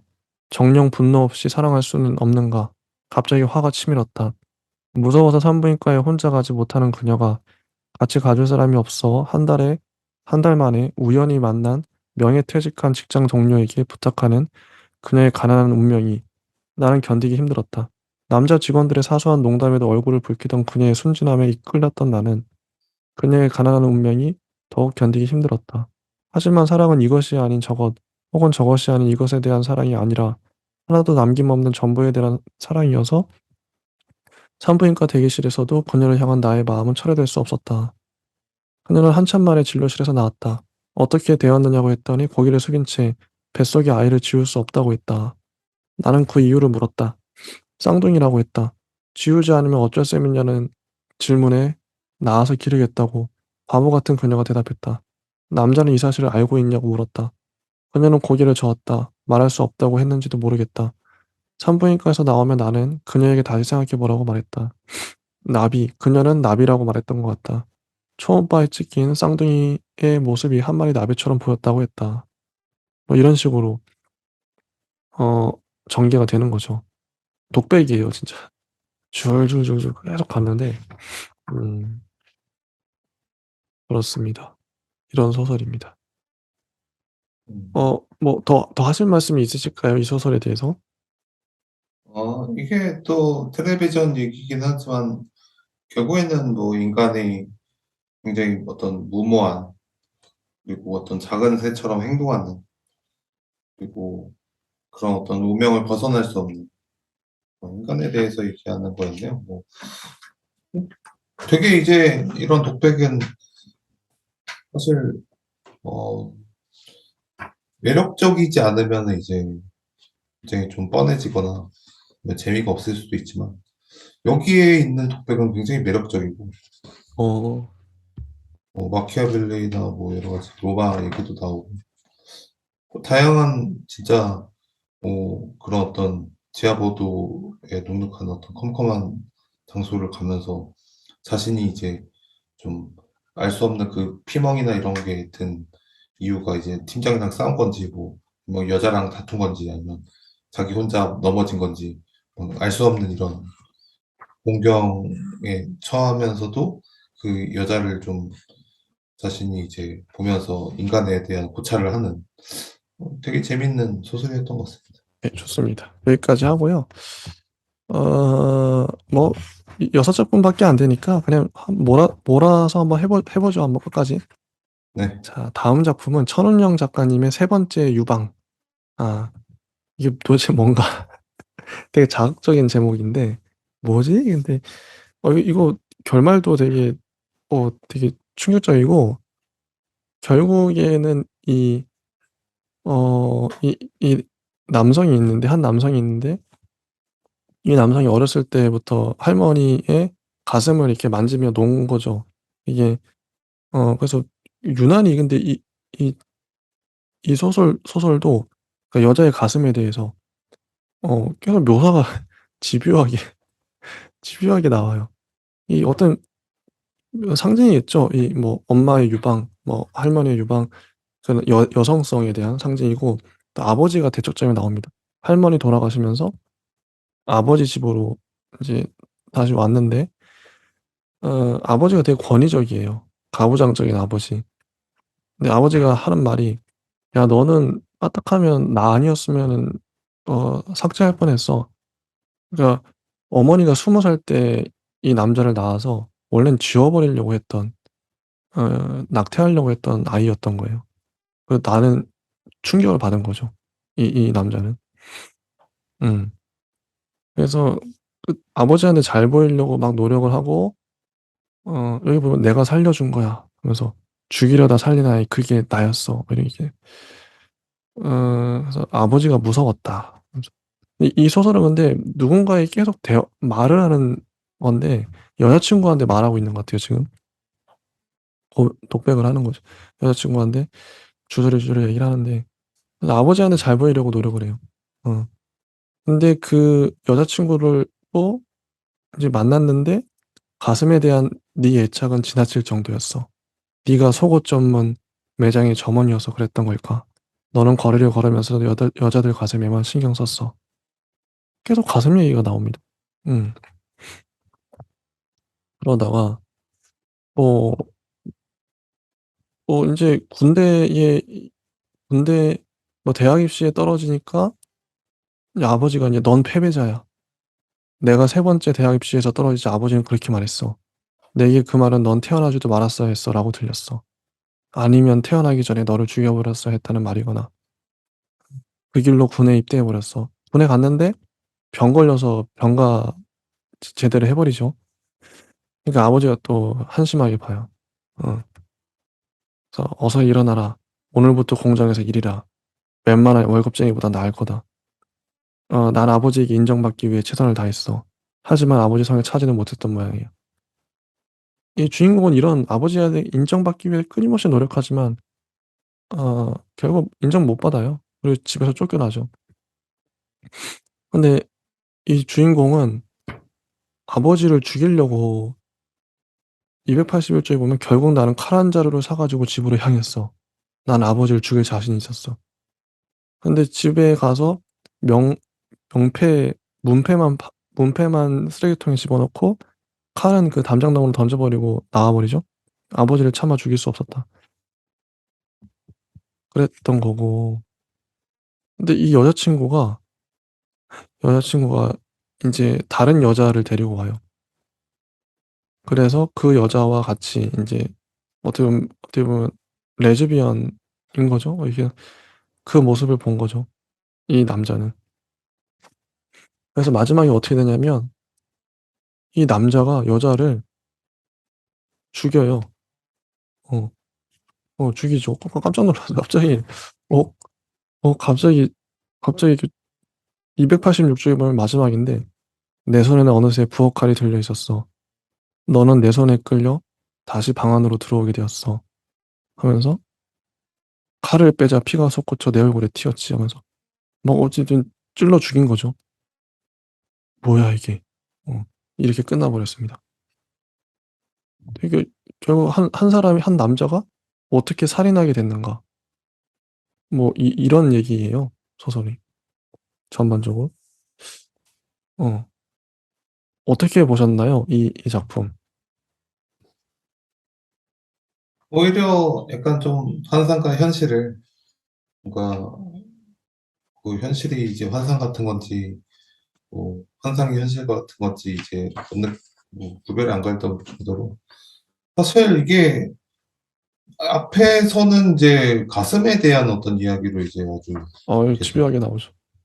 집요하게 가다가 결국에는 아버지에 대한 어떤 상징으로 자신이 이제 뭐 억압을 받는 나 이렇게 가다가 결국에는 그 여자를 죽이는 저 여자가 좀 뭔가 뜬금없지만 뭔가 또 이게 어울리는 어 음. 그런 느낌이 드는 이유가 뭘까 생각해 음. 봤는데 이 소설의 형식이 약간 좀 약간 그런 것 같아요. 뭔가 그 여자의 그런 어떤 환상이나 여자를 또 이렇게 가슴에 어떤 집착하는 어떤 남자들의 어떤 관음적인 환상을 또 자극하는 뭔가 이상한 기계 장치들이 있으면서도 아버지의 어떤 얘기랑 비너스의 유방, 세 번째 유방이라는 뭔가 굉장히 좀 상반된 그리고 할머니 어떤 그런 이야기 뭔가 이렇게 신화는 아닌데 좀 뭔가 그런 어떤 상징적인 어떤 것들을 이제 막 배치를 이렇게 함으로써 뭔가 좀 이렇게 그럴듯해지는 소설이 원래는 음. 이제 좀 이렇게 뭔가 다 난잡해 보일 수 있는데 상징이 이게 알맞게 바둑판처럼 이렇게 들어가니까 음음. 뭔가 이해가 될 것 같은 아. 원래는 이해가 되지 않는데 어. 원래는 이 서사나 이 흐름이나 맨 마지막에 이제 이런 어떤 얘기나 중간에 갑자기 툭 튀어나온 아버지 얘기나 음. 이런 게 사실 다 막 그냥 난잡하게 펼쳐져 있을 수도 있는데 이게 마치 무슨 오목처럼 흰 돌, 검은 돌 이렇게 딱 하니까 되게 그냥 정돈된 느낌이 들어요, 오히려. 아. 저는 여기 보면 진짜 비너스의 세 번째 유방 이게 비너스가 뭐 실제 비너스가 그 비너스 상에 이게 오른쪽 가슴 위에 세 번째 유방이 있다고 전 처음 알았는데 이게 마녀의 유전자 하면서 그게 연결이 되더라고요. 중세 시대에는 마녀를 구별하는 방법이 그 세 번째 유방을 보고 죽였다 뭐 이런 식으로. 뭐 그 근데 이 세 번째 유방이 상징하는 게 뭘까요 그러면? 이게 제목으로도 돼 있는데 이게 또 사실 되게 좀 이게 소설적으로도 평론하기 좋은 평론을 세 번째 유방인데요. 일부러 이렇게 상징성을 근데 이게 평론을 의식하지 않아도 사실 이런 약간 비밀의 어떤 판도라의 상자를 이제 하나쯤은 크게 열어두면은 사실 '이게 뭘까? 이게 뭐지? 여기서는 세 번째 유방에 대해서 얘기하는데 이게 뭐지?' 할머니나 엄마나 이제 어떤 그 예전에 우리가 막 꿈꿔온 뭐 예전에 이제 막 품에 그런 어떤 안온함 그리고 정말 이제 따뜻한 그런 어떤 그런 건가? 근데 뒤에서는 다시 마녀 유방이 되고 다시 또 세 번째 유방이 그 여자한테 넘어가면서 굉장히 좀 뭐 뒤틀렸어요. 어 비밀스럽고. 근데 또 이 지점이 가리키고 있는 거는 또 하나인 것 같아요, 왠지. 어 그게 이 뭘까요? 그러니까 결국에는 뭐 쉽게 뭐 그냥 하나로 뭐 정의하자면은 뭐 욕망이라고 할 수 있지 뭐 부를 수 있지만 어. 이게 또 그 속성이 좀 뭔가 되게 그 마술 같은 어떤 느낌이 좀 뭐 신비스러운 그리고 그 어떤 뭐 세 번째라는 어떤 의미가 되게 좀 기괴하거든요, 좀 사실. 기괴한 거 맞아요. 뭐 이상한데? 되게 기괴한데? 응. 그래서 이게 욕망이라고 하면은 이게 그냥 뭐 그냥 두 가지의 어떤 뭐 하나 예쁜 유방이라고 그냥 붙이면은 사실 이게 되게 그냥 깔끔하게 그냥 딱 됐을 텐데 세 번째 유방이라고 하니까 마치 좀 무슨 케르베로스처럼 괴기해요, 되게. 그 맞아요. 욕망 그걸 자체가. 노린 것 같기도 하네요. 음. 이상하다. 저는 여기 상징성이 진짜 분명한 게 아버지로 상징되는 아버지의 그 가부장적인 권력, 남성적인 거기서 벗어나고 싶은 거죠. 할머니의 그 가슴을 만지고 놀던 여성이잖아요, 여성.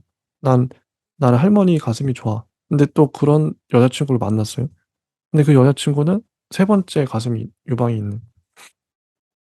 근데 그 여자친구를 아버지를 죽여야 되는데 아버지를 못 죽이고 오히려 뭐 죄 없는 여자친구를 죽여버렸네. 결국엔 어 이렇 어 그랬던. 음. 결국에는 뭐 아버지든 어머니든 한 명은 악역을 해야 되긴 하거든요. 뭐 아. 물가에서 뛰어놀지 말아라. 뭐 수영 못하면은 거기서 막 죽을 수도 있다. 뭐 이런 식으로 음. 계단에서 너무 뛰지 말아라. 이렇게 음. 뭐 한 명은 이제 악역을 해야 되는데 보통은 이제 아버지가 하니까요. 음. 그것이 굉장히 좀 이 신처럼 느껴졌겠죠. 그러니까 신처럼 결말도 저는 이게 어 파우스트 님이 종종 우리 같이 하면서 얘기했잖아요. 보통 이럴 때 죽여 버리면 뭐 어떤 소설 인제 얘기하다가 "야 이렇게 죽여 버리면 된다." 이렇게 얘기했는데 근데 그런 소설이 많지 않았어요 실제로는. 사람이 막 이렇게 극단적으로 이렇게 뭐 누구 살해한다든지 저희가 봤던 소설들은. 근데 이렇게 진짜 죽여 버렸네 갑자기. 그래서 저는 어떤 생각이 들었냐면 '아 이게 죽어 버리면 어떡하냐.' 이게 너무 좀 뜬금없기도 하고 물론 이렇게 죽여야 어떤 의미가 발생하겠죠. 근데 너무 갑자기 죽여 버리니까 뭔가 좀 허무하다 그럴까? '꼭 죽였어야 됐나.' 뭐 이런 뭐 "내가 죽인 것은 네가 아니라 마녀였어." 뭐 이런 대사도 치고 하는데 근데 확실히 소설에서 누군가를 죽이는 건 특히 마지막에 이렇게 죽여 버리는 게 '좋은 판단일까?' 이런 생각도 들어요. 어. 충격이 되게 큰데 이게 과연 최선일까? 어. 하우스님은 어떻게 보세요? 이렇게 딱 죽여 버리고 끝나는 게.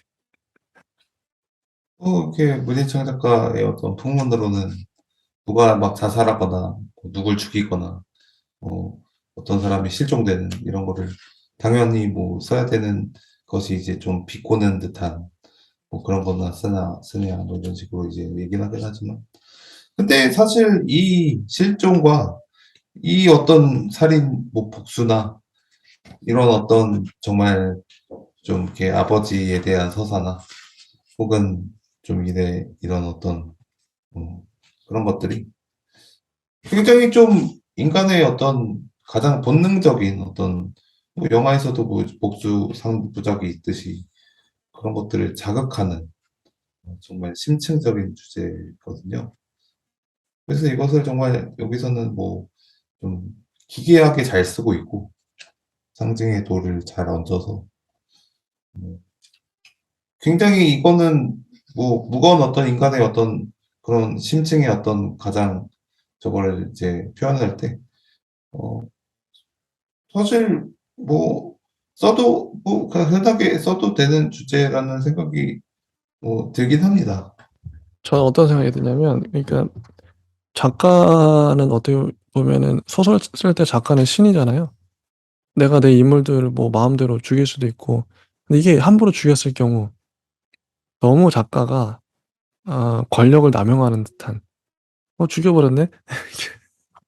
그런 느낌이 든다는 거죠. 너무 쉽게 죽인 거 아니야? 어찌는 너무 쉬운 결말 이런 생각이 뭐 이거는 이 소설이 아니더라도 어 갑자기 들어서 전 그랬던 것 같고 일단 다음 소설 넘어가 보면 박민규 작가님 작년 그러니까 지난해 2004년에도 상을 받으셨었어요. 너구리. 고마워 과연 너구리야. 제목 기억나네요. 너구리야 이렇게 받았는데 요번 2005년도에도 바벨고시원 체류기로 우수상을 받으셨습니다. 이 작품도 역시 뛰어나다. 탁월하다. 박민규 작가님 특유의 그 문체, 대체 불가능한 그 문체 잘 살아있고 말 그대로 제목 그대로 가벨고시원에 잠깐 살았던 그 이야기예요. 1991년 뭐 그때 몇 년 정도? 근데 고시원에 대한 묘사가 정말 탁월하고요. 전 살아본 적이 없지만 실제 고시원은 이럴 것 같다 하는 느낌. 근데 저 박민규 작가님의 힘은 문장이 진짜 그 누구보다 잘 읽히거든요. 쉽게 쉽게 잘 읽히는데 살아있어요. 문장이. 이거 읽어보면 아실 거예요. 진짜 살아있어요. 하나하나의 문장이 와닿아요. 비유도 너무 좋고요.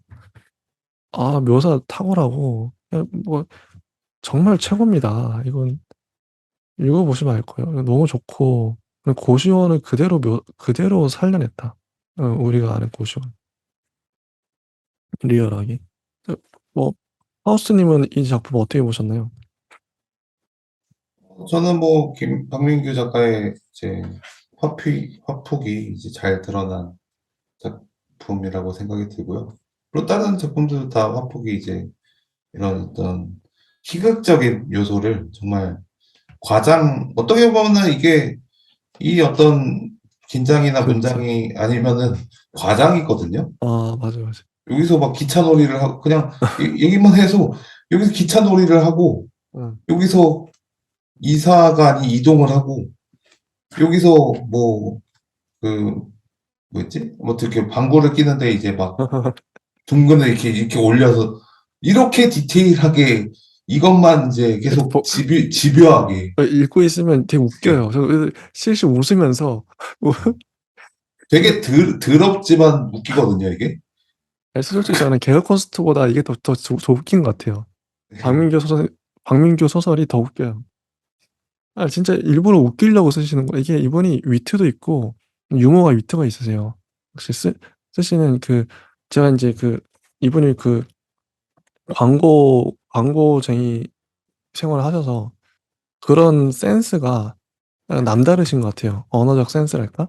남을 웃길 줄도 알고 이게 너무 좋아요. 이런 문체. 그리고 계속 웃으면서 그냥 봤던 진짜 최고입니다. 처음에 묘사부터 보면 갑자기 288쪽에 보면 몸에서 사람의 귀가 자라는 쥐 얘기를 해요. 쥐를 보고 있는데 그냥 그 고시원의 모든 것이 한꺼번에 떠오른 것이다. 마치 쥐의 몸에서 자라난 사람의 귀처럼 엉뚱하게 쑥쑥. 저는 이거 그냥 이러고 묘사하고 끝나나 보다 했는데 이 묘사를 어떻게 밀어붙이는지. 다음 문단을 읽어보면 그 길 속의 달팽이관 속의 달팽이처럼 나는 잠시 고요한 감회에 젖어들었다. 그랬다. 나는 분명 쥐의 몸에서 자라난 사람 귀 속의 달팽이관 속의 달팽이처럼 그 고시원의 복도 끝방에서 살았던 적이 있다. 아주 오래전의 일이지만 분명한 사실이다. 만약 당신이 그런 고시원에서 살아본 적이 없다면 부디 달팽이관 속엔 달팽이가 없어 라는 식의 신라는 삼가주기 바란다. 장단컨대 세상의 일은 아무도 알 수 없다. 이런 식으로 치고 들어오시네. 이런 문장 잘 둘러보면 이게 또 한 문장 띄고 있죠. 잘 둘러보면 그런 고시원의 복도 끝방에 인간이 사는 것처럼 그런 귓 속의 달팽이관 속에 달팽이가 살 수도 있는 것이다. 다를 바 없는 얘기다. 말도 안 된다는 거죠. 그걸 이렇게 표현하네. 그러니까 이것은 그런 귓 속의 달팽이관 같은 고시원의 복도 끝방에 살았던 인간의 이야기이다. 어. 이미 10년도 전의 일이지만 그 고시원의 유전자는 분명 나의 몸속에 이식되어 있다. 어쩌면 내 등 뒤에는 이미 커다란 고시원의 기가 자라 있을지도 모른다. 너무 그러니까 읽으면서 너무 재밌고 정확한 비유고 탁월하고 되게 신박하잖아요. '아 이렇게 쓸 수 있다니.' 깜짝깜짝 놀라면서 봤어요. 좋아요. 정말 좋아요. 뭐 이런 문장들. 그리고 인제 그 뒤에도 인제 하나하나 얘기 인제 이분은 또 이야기꾼이에요. 이야기를 너무 잘 푸세요. 음. 박민규 작가님이 실제로 만나도 재밌을 것 같은데 대화를 해 봐도. 그러니까 그 부모님 사업 아버지 사업이 부도를 맞았죠. 그래서 뿔뿔이 흩어졌어요. 한 친구 집에 들어가서 내가 살게 됐는데 어느 날 친구의 가족들과 아침을 먹으려는데 유독 나만 계란 프라이가 빠져 있었다. 여긴 계란이 없네." 친구가 묻자 친구의 어머니가 대답했다. "글쎄 계란이 떨어졌지 뭐니." 별 생각 없이 "잘 먹고 잘 먹었습니다." 인사를 하고 일어서는데 냉장고 위에 얹혀 있는 두 판의 계란. 이 눈에 들어왔다. 등 뒤에서 친구의 여동생이 수저를 내려놓는 소리가 여느 때보다도 크게 들렸다. 이것 때문에 인제 집을 나가게 된 거죠. 계란 두 판이 있는데 나한테 계란을 안 줘. 요런 디테일. 요게 딱 장면을 잡아낸 거잖아요. 요런 디테일. 뭐 길게 설명할 필요도 없어요. 그냥 요런 거 썰 하나 딱 하나만 딱 얘기해 주면 "이것 때문에 내가 집을 나왔어." 어. 계란을 안 주더라고. 두 판이나 챙겨 챙겨 놓고 이런. 탁월하다. 탁월하다. 음. 장점이 많아요, 하나씩 따져 보면. 그래서 어 인제 형한테 가죠. "나는 우선 형을 찾아갔다. 미안해 이게 전부야." 컨테이너 숙소 앞에서 자초지종을 들은 형은 말없이 30만 원을 챙겨 주었다. 당시 30만 원은 꽤 클 거예요, 90년대 년대 초반에. 숙소의 주변에는 개나리가 한창이었다. 이게 자 30만 원을 챙겨 주는데 바로 뒷문장이 "개나리가 한창이었다." 날씨는 또 더럽게 좋네. 이렇게 대비를 시킨 거죠. 이게 하나하나 따져 보면 이게 계산해서 썼다는 게 보이는, 그냥 설렁설렁 읽히는데 숙소의 주변엔 개나리가 한창이었어. 음 이런 식으로. 어 그래서 인제 뭐 군대가 유일한 도피처였지만 현실적으로 시력 때문에 보충역 판정을 받았어요. 그럼 못 가는 거죠. 음. 도서관의 양지 바른 테이블 위에서 나는 한 마리의 달팽이처럼 느리고 끈적하게 생활정보지 곳곳을 기어다녔다. 이 달팽이 비유가 처음에도 나왔잖아요. 근데 이걸 또 쓰고 있어요. 어 이거 받아낸 거죠. 음. 근데 여기도 보면 거기서 다른 여학생들은 셰익스피어나 뭐 사진 예술의 이해 이런 걸 읽고 있죠. 어 좀 초라하고 불편하고 부끄러운 기분이었지만 "좀 초라하고 불편하고 부끄러우면 어때? 어차피 나는 기둥이나 문짝을 동경한 최초의 인간인데." 갓 뽑아낸 밀크 커피처럼 봄볕은 따뜻했다. 요런 문장들 너무 재밌죠. 음. 그래서 월 9만 원 식사 제공. 선택의 여지가 없었다. 30만 원으로도 얻을 수 있는 방은 이 지상에 존재하지 않았고 오로지 고시원이 어 유일하게 내가 갈 수 있는 곳이었다. 가볼 고시원. 예 292 쪽에 그래서 이사라기보다는 이동이 가까운 것이었다. 그 이동마저도 친구가 차로 도와주었으므로 마치 가벼운 운동이라도 하는 기분으로 나는 이사에 임했다. 이런 표현도 너무 재밌고 어 재밌어요 전반적으로. 실내 정숙. 음. 그래서 터무니없이 길고 좁고 어두운 폭이 40 센티미터가 될까 말까 한 복도였다. 40 센티면 진짜 작은 거거든요. 때문에 기차놀이라도 하듯 저절로 우리는 일렬이 되었다. 어 얼마나 좁은지. 음. 그래서 그것은 방이라고 하기보다는 관이라고 불러야 할 사이즈의 공간이었기 때문이다. 어. 요약하자면 도저히 다리를 뻗을 수 없는 공간에 책상과 의자가 놓여 있었다. 그곳에서 공부를 한다. 그러다 졸음이 온다. 자야겠다. 그러면 의자를 빼서 책상 위에 올려놓는다. 책상 아래 이토록 드넓은 공간이 방의 면적을 고려할 때 참으로 드넓은 공간이라 말할 수 있다. 그 속으로 다리를 뻗고 눕는다. 잔다였다. 뭐 이런. 박민규 작가님은 진짜 요약 정리를 정말 잘하셔요. 음. 창문이 없어요. 창문이 없고 오래된 듯한 밥이 그러나 많이 밥솥 속에 들어 있었다. 각자 반찬만 준비해서 언제든 먹으면 되는 거예요. 밥은 늘 있으니까. 음. 여기서 사람이 살 수 있을까? 아. 그리고 외로웠다는 말을 많이 해요. 외로웠다 딱 나오죠. 나는 화가 나거나 서운하거나 서럽지 않고 대신 외로웠다. 외로웠다. 고시원에 살면 외로울 것 같긴 하네요. 근데 워크맨을 밤에 듣는데 쟁쟁쟁쟁 소리가 나죠.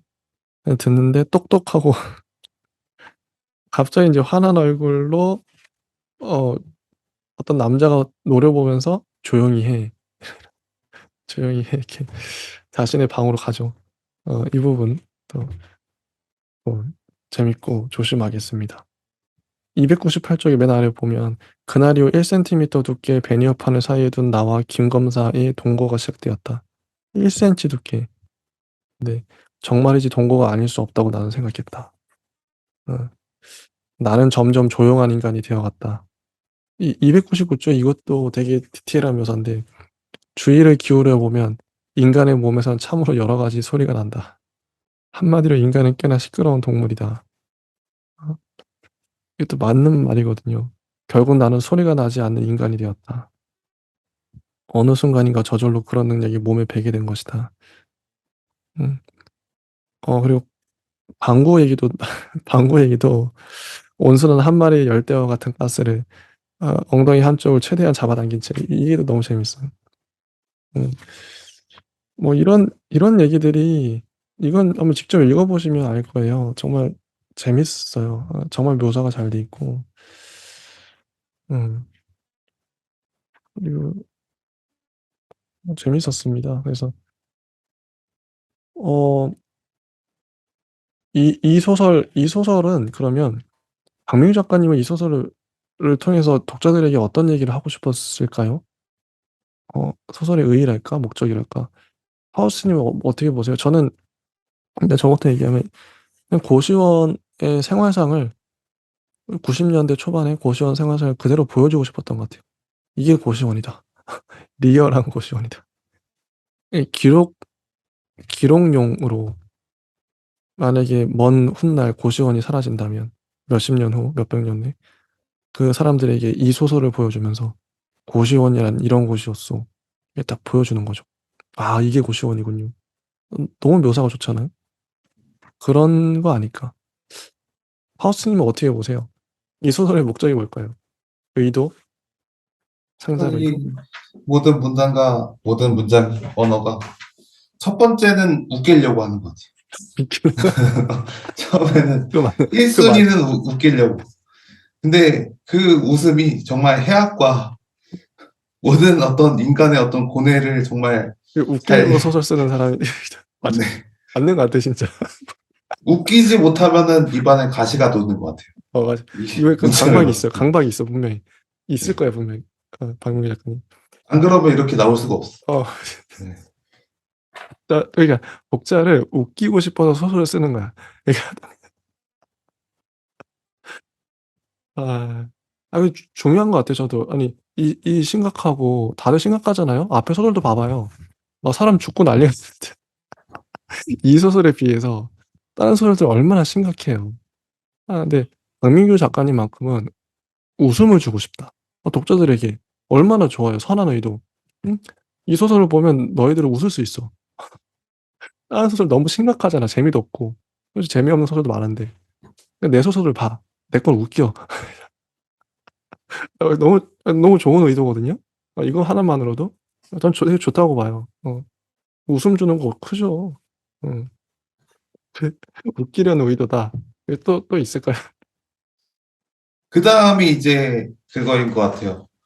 어떤 굉장히 좀 고시원의 어떤 생애를, 되게 이제 좀 웃기지만 해악으로 이제 문학성을 취득한, 어, 그 예전에도 뭐 약간 그런 어떤 느낌의 어떤 시들 이제 그런 어떤 것들이 좀 생각이 나는데, 음.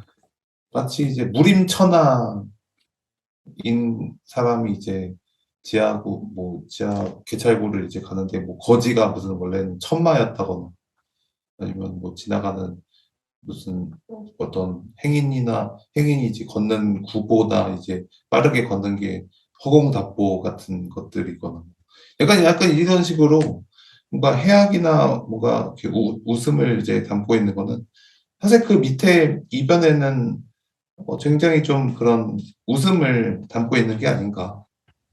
그리고 심지어 그 웃음이 굉장히 좀 그 인간의 어떤 그 실질적인 어떤 고통이나 절망을 음. 뭔가 극복하려는, 맞아, 맞아, 맞아. 그건 맞는 것 같아요. 이겨내려는 그런 아. 어떤 뭔가 자세에서 음. 뭔가 기묘한 뭔가 긴장감이랑 기묘한 어떤 그런 문학성이 취득되는 것 같아요. 맞아요. 진짜 아니 진짜 실제로 뭐 너구리 소설도요. 상황 자체는 되게 심각한 거예요. 아니 그러니까 직장 상사한테 성추행 성폭행을 당하고 어 그런 상황인 거잖아요. 이게 너구리 그러니까 그런데 되게 웃긴 상황처럼 이렇게 표현하고 여기도 고시원에 사는 게 솔직히 사는 사람 입장에서 얼마나 답답하고 짜증나고 화나고 막 힘들고 그러겠어요. 이런 이 열악한 환경에서. 그런데 이걸 이렇게 해학적으로 웃음으로 승화시켰다? 어. 근데 웃긴 상황을 웃기게 만든 게 아니라 되게 슬프고 절망적인 상황을 웃기게 하니까 이게 참 아이러니하기도 하고 뭔가 어 어떤 효과가 진짜 문학적인 효과가 나오는 것 같아요. 어. 잘 나왔다. 주제도 그렇고. 저도 좋았습니다. 재밌어요. 전반적으로. 그래서 참 뭐가 이게 되게 짧지만 아련하기도 하고 이 인물들에 대한 뭐 애착이랄까? 여기 김 검사도 결국에는 뭐 고시 패스 못하고 집으로 울면서 돌아갔다 이런 얘기 나오잖아요. 그런 얘기도 나오고 좀 아련하기도 하고 뭐 그랬던 좋은 소설이었습니다. 일단 여기까지 어 다 봤어요. 소설이 그렇게 많지 않아서 저희가 그럼 인제 마지막으로 늘 하던 대로 또 하나씩 짧은 평을 하고 인제 좀 짧은 평을 하고 가장 좋았던 소설 어 뽑아 보고 끝내면 될 것 같은데요. 일단 어 이번에는 순서를 바꿔서 제가 늘 먼저 했으니까 파우스트 님이 먼저 한번 해 보시죠. 네. 해 주시죠. 네. 이번에 어떤 작품들은 뭐 저번처럼 다양하긴 하지만 좀 환상적인 소재를 많이 다뤘다는 아 점에, 맞네요. 환상 맞는 것 같은데요. 아까 곳곳에서 환상이 보이는데요. 예, 어. 물론 이제 뭐 한강 작가님의 뭐 원고 관점은 환상은 아니지만 그 외의 부분에서 굉장히 많은 환상이 보이는 것 같고, 음. 음.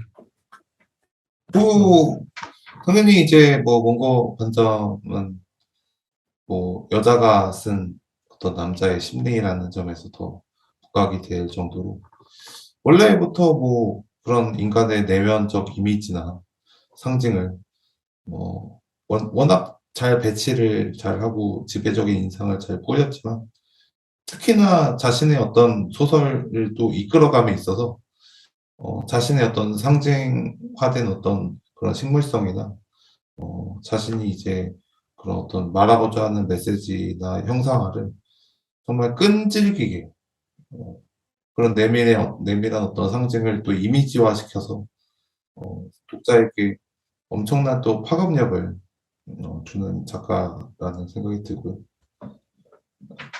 아기부처는 뭐, 뭐 조금 뭔가 다른 결이긴 하지만, 그래도 여기서도 사실 그런 뭐 가부장적인 억압이나 혹은 이제 남성의 세계, 뭐 아버지 이름이라는 법, 이게 좀 사실 좀 불쌍하긴 해요. 어떻게 보면은 뭐 아버지라는 이제 가장이 지닌 무게가 워낙 이제 좀 스트레스도 많이 받고, 뭐 나중에 좀 그런 어떤 아이들을 강하게 키우려는 속셈에 또 어머니도 이제 좀 강하게 키우려는 속성에 세상에 나가도 잘 이끌어가려고 하는 속성에 그런 게 이제 깔려 있어서 좀 더 이제 엽전하긴 하지만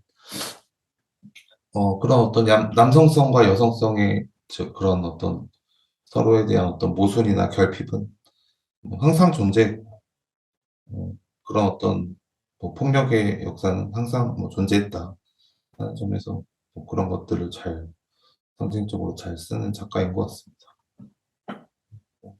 음. 이경의 도시의 불빛은 일단 뭐 굉장히 좀 이렇게 처음에 잘 그려 나가다가 저는 이제 뭐야 얘 좋아하는 거야 뭐야 하면서 이제 저도 이제 난데없이 눈을 딱 돌리게 된 그 장면 하나 때문에 이제 이거 로맨스야 뭐야 로맨스 소설이야 뭐야 이렇게 그쵸, 그쵸.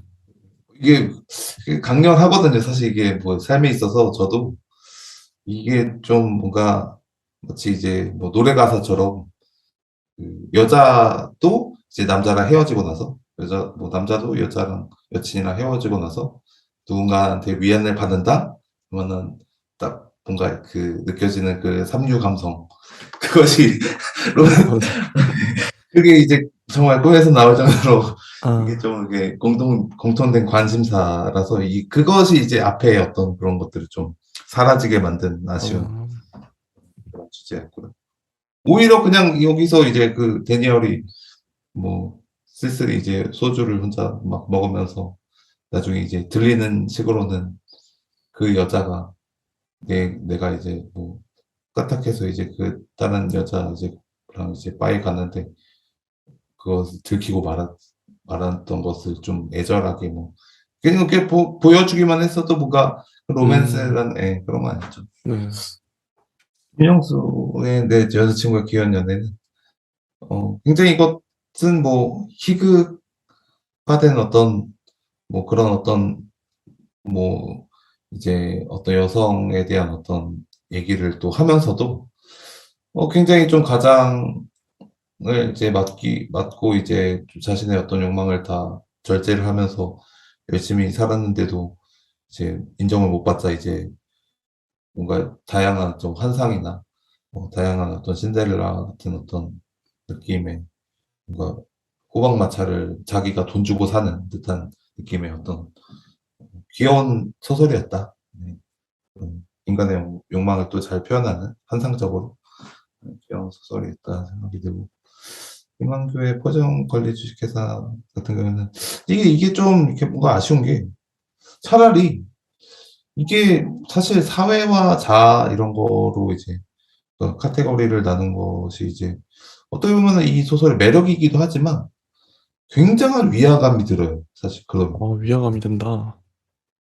그래서 어. 이제 사회와 A, B도 이제 뭐 이렇게 영원 희귀처럼 이렇게 뭔가 나뉘거나 아니면은 뭐 자신이 이제 뭐 그런 어떤 사회화나 뭔가 그 설명하는 구간을 이제 나누는 데도 있어서 이게 주의해야 할, 뭐 제가 생각하는 주의해야 할 점은 어. 뭔가 또 독자를 또 흥미있게 빠지고 될 수 있을 정도의 어떤 또 뭔가 다른 상징물을, 세계를 또 넓혀주면은 그게 또 소단락일 수 있거든요. 그 소단락이 뭐 사회화 과정이 아니라 뭐 늙은 가면, 뭐 아니면은 뭐 추악한 뭐 호수, 뭐, 사랑스러운 너구리, 뭐 이런 식으로 뭔가 이렇게 이상한 게 또 있었다면 또 이 소설의 맛이 또 사라지지만 또 이런 어떤 뭔가 도식화된, 뭐 칸트 같은 뭔가 이 어떤 도식화된 어떤 느낌이 도식화된 소설이죠. 어. 사라지지만 근데 굉장한 위화감이 드는다는 입장에서 어. 그것이 이제 약간 좀 뭔가 좀 소설을 읽는데 좀 뭔가 방해를 하고 있지 않나. 하지만 어. 이것은 다 의도가 된 거기 때문에 모모 어. C부터 해서 모든 것이 의도가 된 소설이기 때문에 엄청 영리한 어떤 소설이다라는 생각이 들고요. 김경욱의 나비를 위한 알리바이 같은 경우는 일단 뭐 나비에 대한 어떤 상징성부터 해서 결국에는 이제 텔레비전으로 갔다가 뭐 결국에는 인간은 사실은 뭐 그냥 인간은 나약한 생물이다 이거를 표현할 수도 있지만 결국엔 뭐 텔레비전이든 뭐든 뭐 지오그래픽이든 욕망이든 혹은 이제 그 여자가 이제 파멸로 이렇게 나락으로 이제 끌려가면서도 이제 막 과장한테 이제 임신했는데 그거를 낳을 거야? 응, 낳을 거야. 아이 뭐 답도 없다. 뭐 이러면서 이제 막 이상한 막 이렇게 딱 가는 과정이 이제 파국으로 들어가는 과정 안타깝게 가는 이제 인간다 약한 생물이다 이렇게 하는 것도로 비결될 수 있지만 이거는 굉장히 좀 독백이 매력적인 음.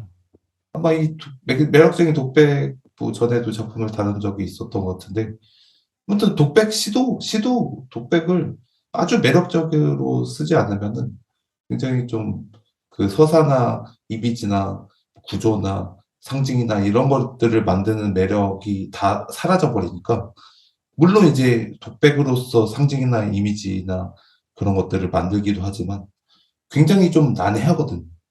딱 보이지도 않고 가시적으로. 그래서 여기서는 되게 잘 썼다. 그런 생각이 들고.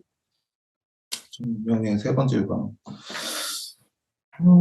이게 또 그냥 뭔가 좀 환상적인 풍경을 그리지 않았다면 어떻게 보면 좀 뻔한 이야기일 수도 있었지만 배치를 잘했고 어떻게 보면은 뭐 모든 소설의 이야기가 뭐 개인과 사회, 뭐 아버지와 어머니, 뭐 상징계 상상계가 아니냐 이렇게 뭐 이렇게 비꼴 수도 있지만 사실은 맞거든요.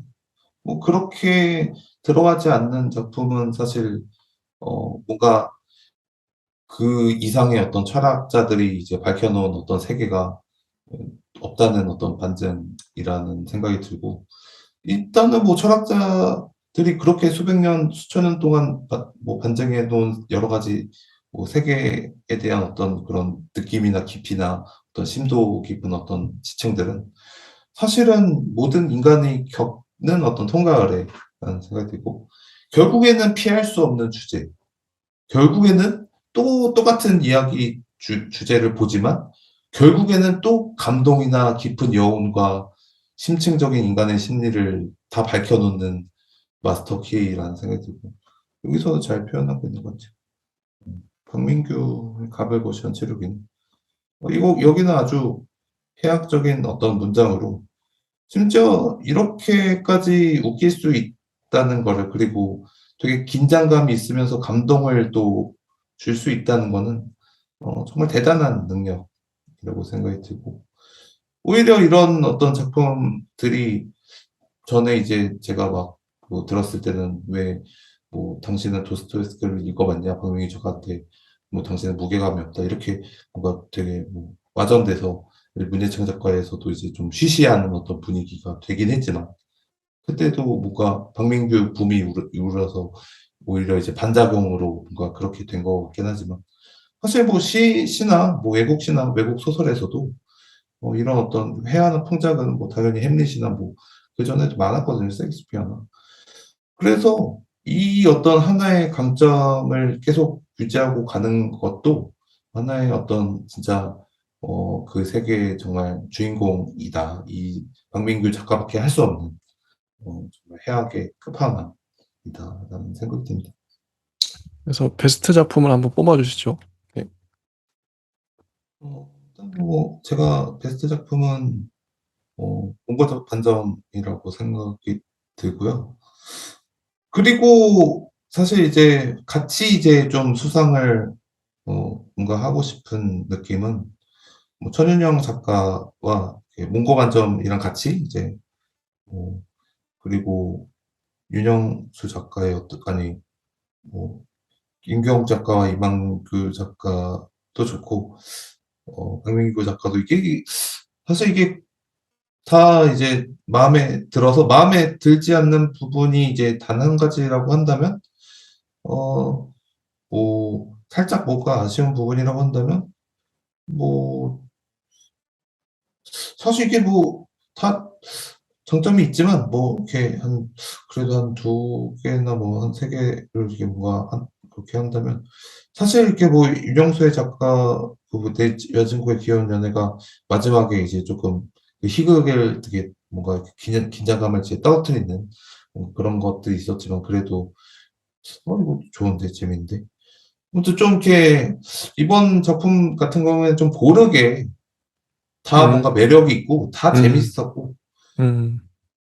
제가 저번에 뭔가 그거 하나를 콕 집은 이유는 뭔가 그런 교육성 때문이 아닐까. 왠지 그거를 딱 그냥 읽는데 뭔가 이렇게 아버지는 말하셨지 막 "인생을 즐겨라." 뭐 이런 식으로의 어떤 어. 그게 떠올라서 이제 뭔가 반감이 있어서 그런지 몰라도 아. 이번에는 아주 뭐 굉장히 좀 재밌는 어떤 면들이 너무 많다. 네. 음. 생각이 듭니다. 좋습니다. 그럼 제가 좀 해 보면 한강 작가님의 몽고 반점, 이거는 성욕과 예술욕을 이게 양 끝에 놓고 저울질하는 거죠. 어. 야, 그래서 성욕으로 대변되는 예술가, 그리고 예술력으로 대변되는 그 처제. 처제라는 캐릭터를 정말 잘 살렸어요. 처제 때문에 산 작품이라고 봐도 무방할 정도로 어 꽃의 이미지, 몽고 반점 뭐 이런 상징성도 너무 좋았고, 예술가의 고뇌를 알고 싶다. 그러면 몽고 반점을 읽어라. 예술가가 어느 지점에서 고민을 갈등을 하는가, 이건 정말 정답이 없거든요. 어. 성욕과 예술욕, 이런 것들 정말 잘 다루지 않았나, 탁월하게, 여자 작가로서. 그리고 아기 부처는 앵커 앵커 얘기였죠. 앵커인데 특히 저는 어머니 파트가 참 좋았어요. 물론 앵커도 좋은데 어머니가 그 3,000 번씩 그림을 그리는 그 장면이 계속 기억에 나고, 어떻게 보면 되게 좀 종교적인, 불교 느낌 많이 나죠. 어떤 기도 드리는 느낌도 나고. 그래서 이 작품은 확실히 어머니가 살린 것 같아요, 아기 부처는. 어머니의 그런 형상, 이미지, 그리고 우직한 느낌, 그걸 또 아내가 그대로 물려받잖아요. 근데 그런 아내이기 때문에 앵커가 또 뭐 화를 내기도 하고 뭐 질려하고 바람도 폈다가 다시 또 돌아와요. 그걸 아내가 또 품어줘요. 이 아내의 힘은 어디서 나온다? 엄마로부터. 그 3,000번 그리는, 그러니까 엄마, 아내, 이렇게 이어지는 그 라인이 있는 거죠. 결국 해피엔딩으로 끝나는데 참 그래도 가정이 참 좋다. 그리고 인제 다음 작품은 이혜경 작가님의 도시의 불빛. 이거 솔직히 기억이 잘 안 나요. 뭐 제목만 봤을 때는 저도 아까 계속 인제 '이게 뭔 얘기였지?' 이게 훑어볼 정도로, 초반에 뭐 직장 얘기 나오다가 그다음에 뭐 대니얼 얘기 나오고 뭐 수영 얘기 나오고 이러는데 너무 구성이 난잡하다. 좀 일관성 있게 이렇게 좀 오므려 줬으면 좋겠는데 너무 좀 기억에 잘 안 남는다. 할 말이 없다. 그다음에 윤영수의 내 여자친구의 귀여운 연애, 영미, 영미였나? 하여튼 그 캐릭터 소설이죠. 캐릭터를 정말 매력 있게 잘 살렸고, 근데 전형적인 캐릭터긴 해요. 어 되게 착해. 착하고 성실한데 열심히 일해. 가정을 먹여 살려. 어디선가 많이 본 캐릭터죠. 어 전형적인, 대한민국의 전형적인 가부장 캐릭터. 뭐 소녀 가장처럼 어쨌든 먹여 살려요. 근데 뭐 이런 캐릭터를 안 좋아할 수는 없어요. 착하기 때문에 자기 희생까지 하잖아요. 근데 이게 인제 매력이기도 하면서 단점이기도 한데, 이런 캐릭터가. 또 이 소설의 뭐 특이점은 이 캐릭터가 환상을 본다는 거죠, 연예인. 근데 오히려 그게 일탈을 하잖아요. 내가 맥주도 사 먹고 백화점 가서 내 옷을 사 입고 "그래 네 멋대로 너 하고 싶은 대로 해. 네 욕망대로 살아." 이렇게 추동하는 연예인을 환상 속에서 만나는데, 먹거리로 인해서. 그런 부분이 오히려 좋았다. 어 어떤 막혀 있는 욕망을 뚫어 주잖아요. 그런 부분은 좋았고. 이만교의 표정 관리 주식회사. 어 이 작품은 정말 어 가장 좋았던, 표정이란 주제, 어떤 되게 추상적이거든요. 이런 추상적인 주제를 이렇게 독특한 창의적인 형식으로, 창의적으로 어떤 학원 같은 것도 원래 없는데 있을 법한 학원을 만들어내고 있을 법한 병원을 만들어내서 표현을 해내요. 근데 1년 내내 재밌고 되게 기발하다.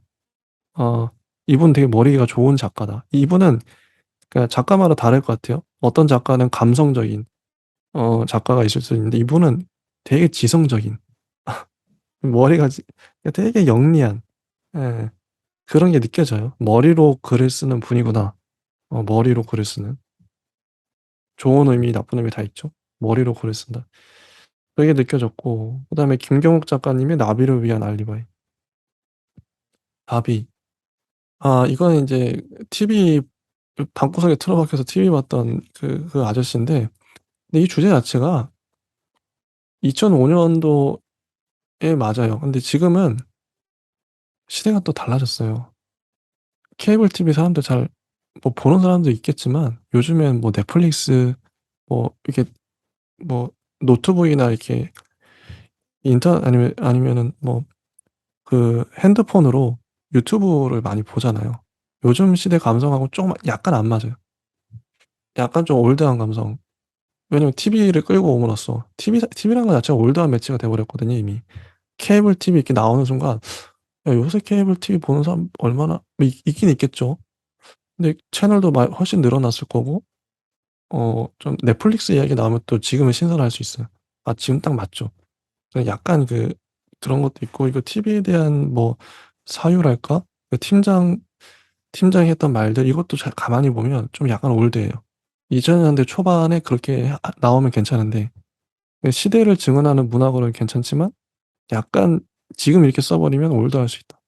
그런 거 좀 느꼈었고 천하영 작가님의 세 번째 유방 이거는 음 어 상징성이 너무 분명해요.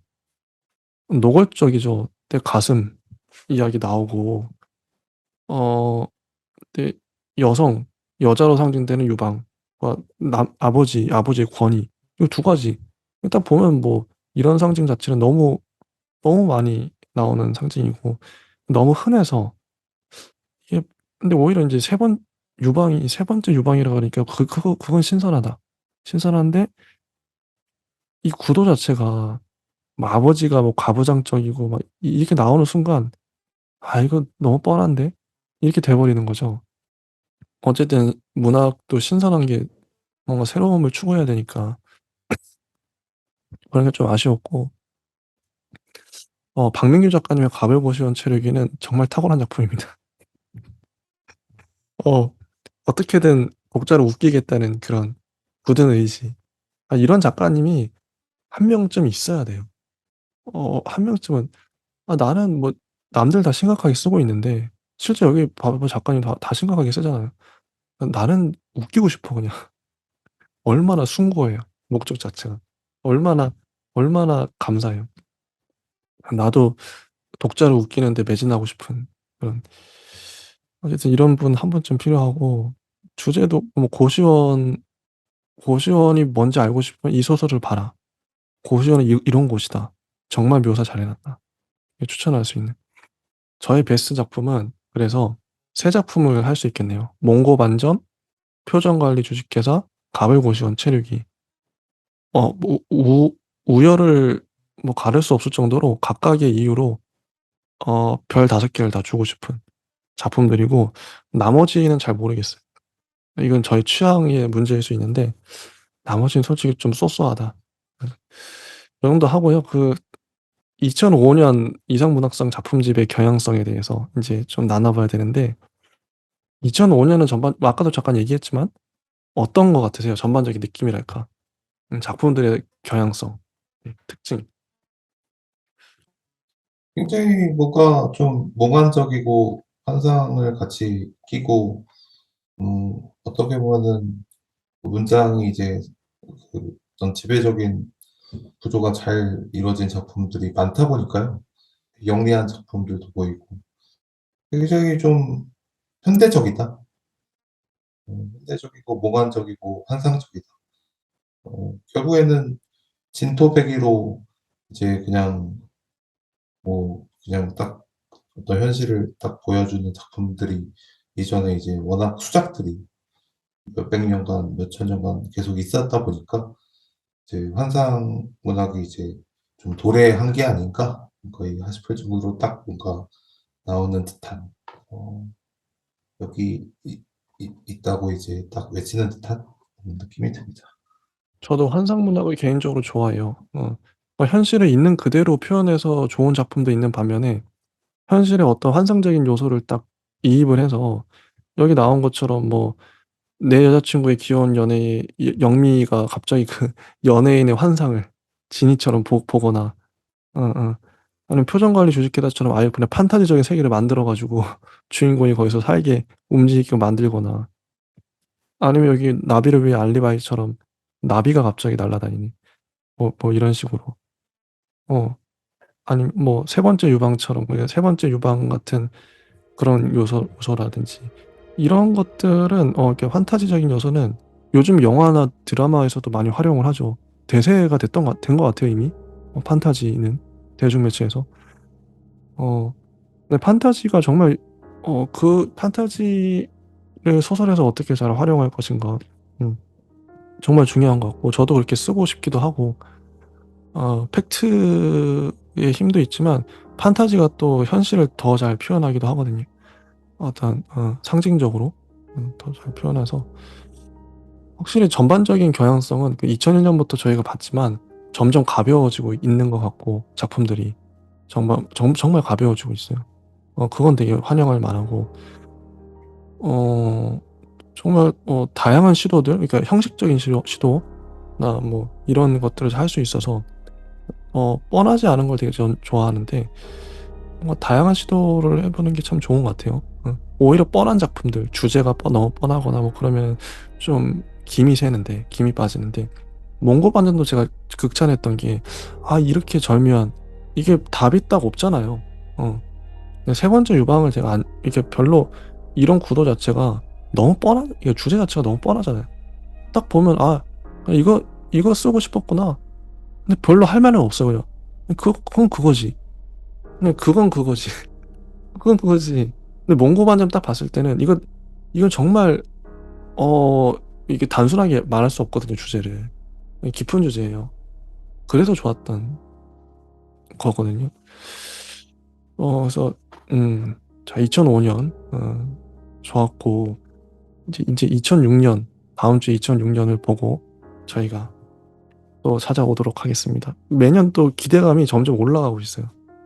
왜냐면 네. 갈수록 더 작품들이 제가 봤을 땐 지금 우리 시대로 다가올수록 더 좋아지는 것 같고 더 공감도 되고 점점 좋아지는 것 같아요. 작품성이.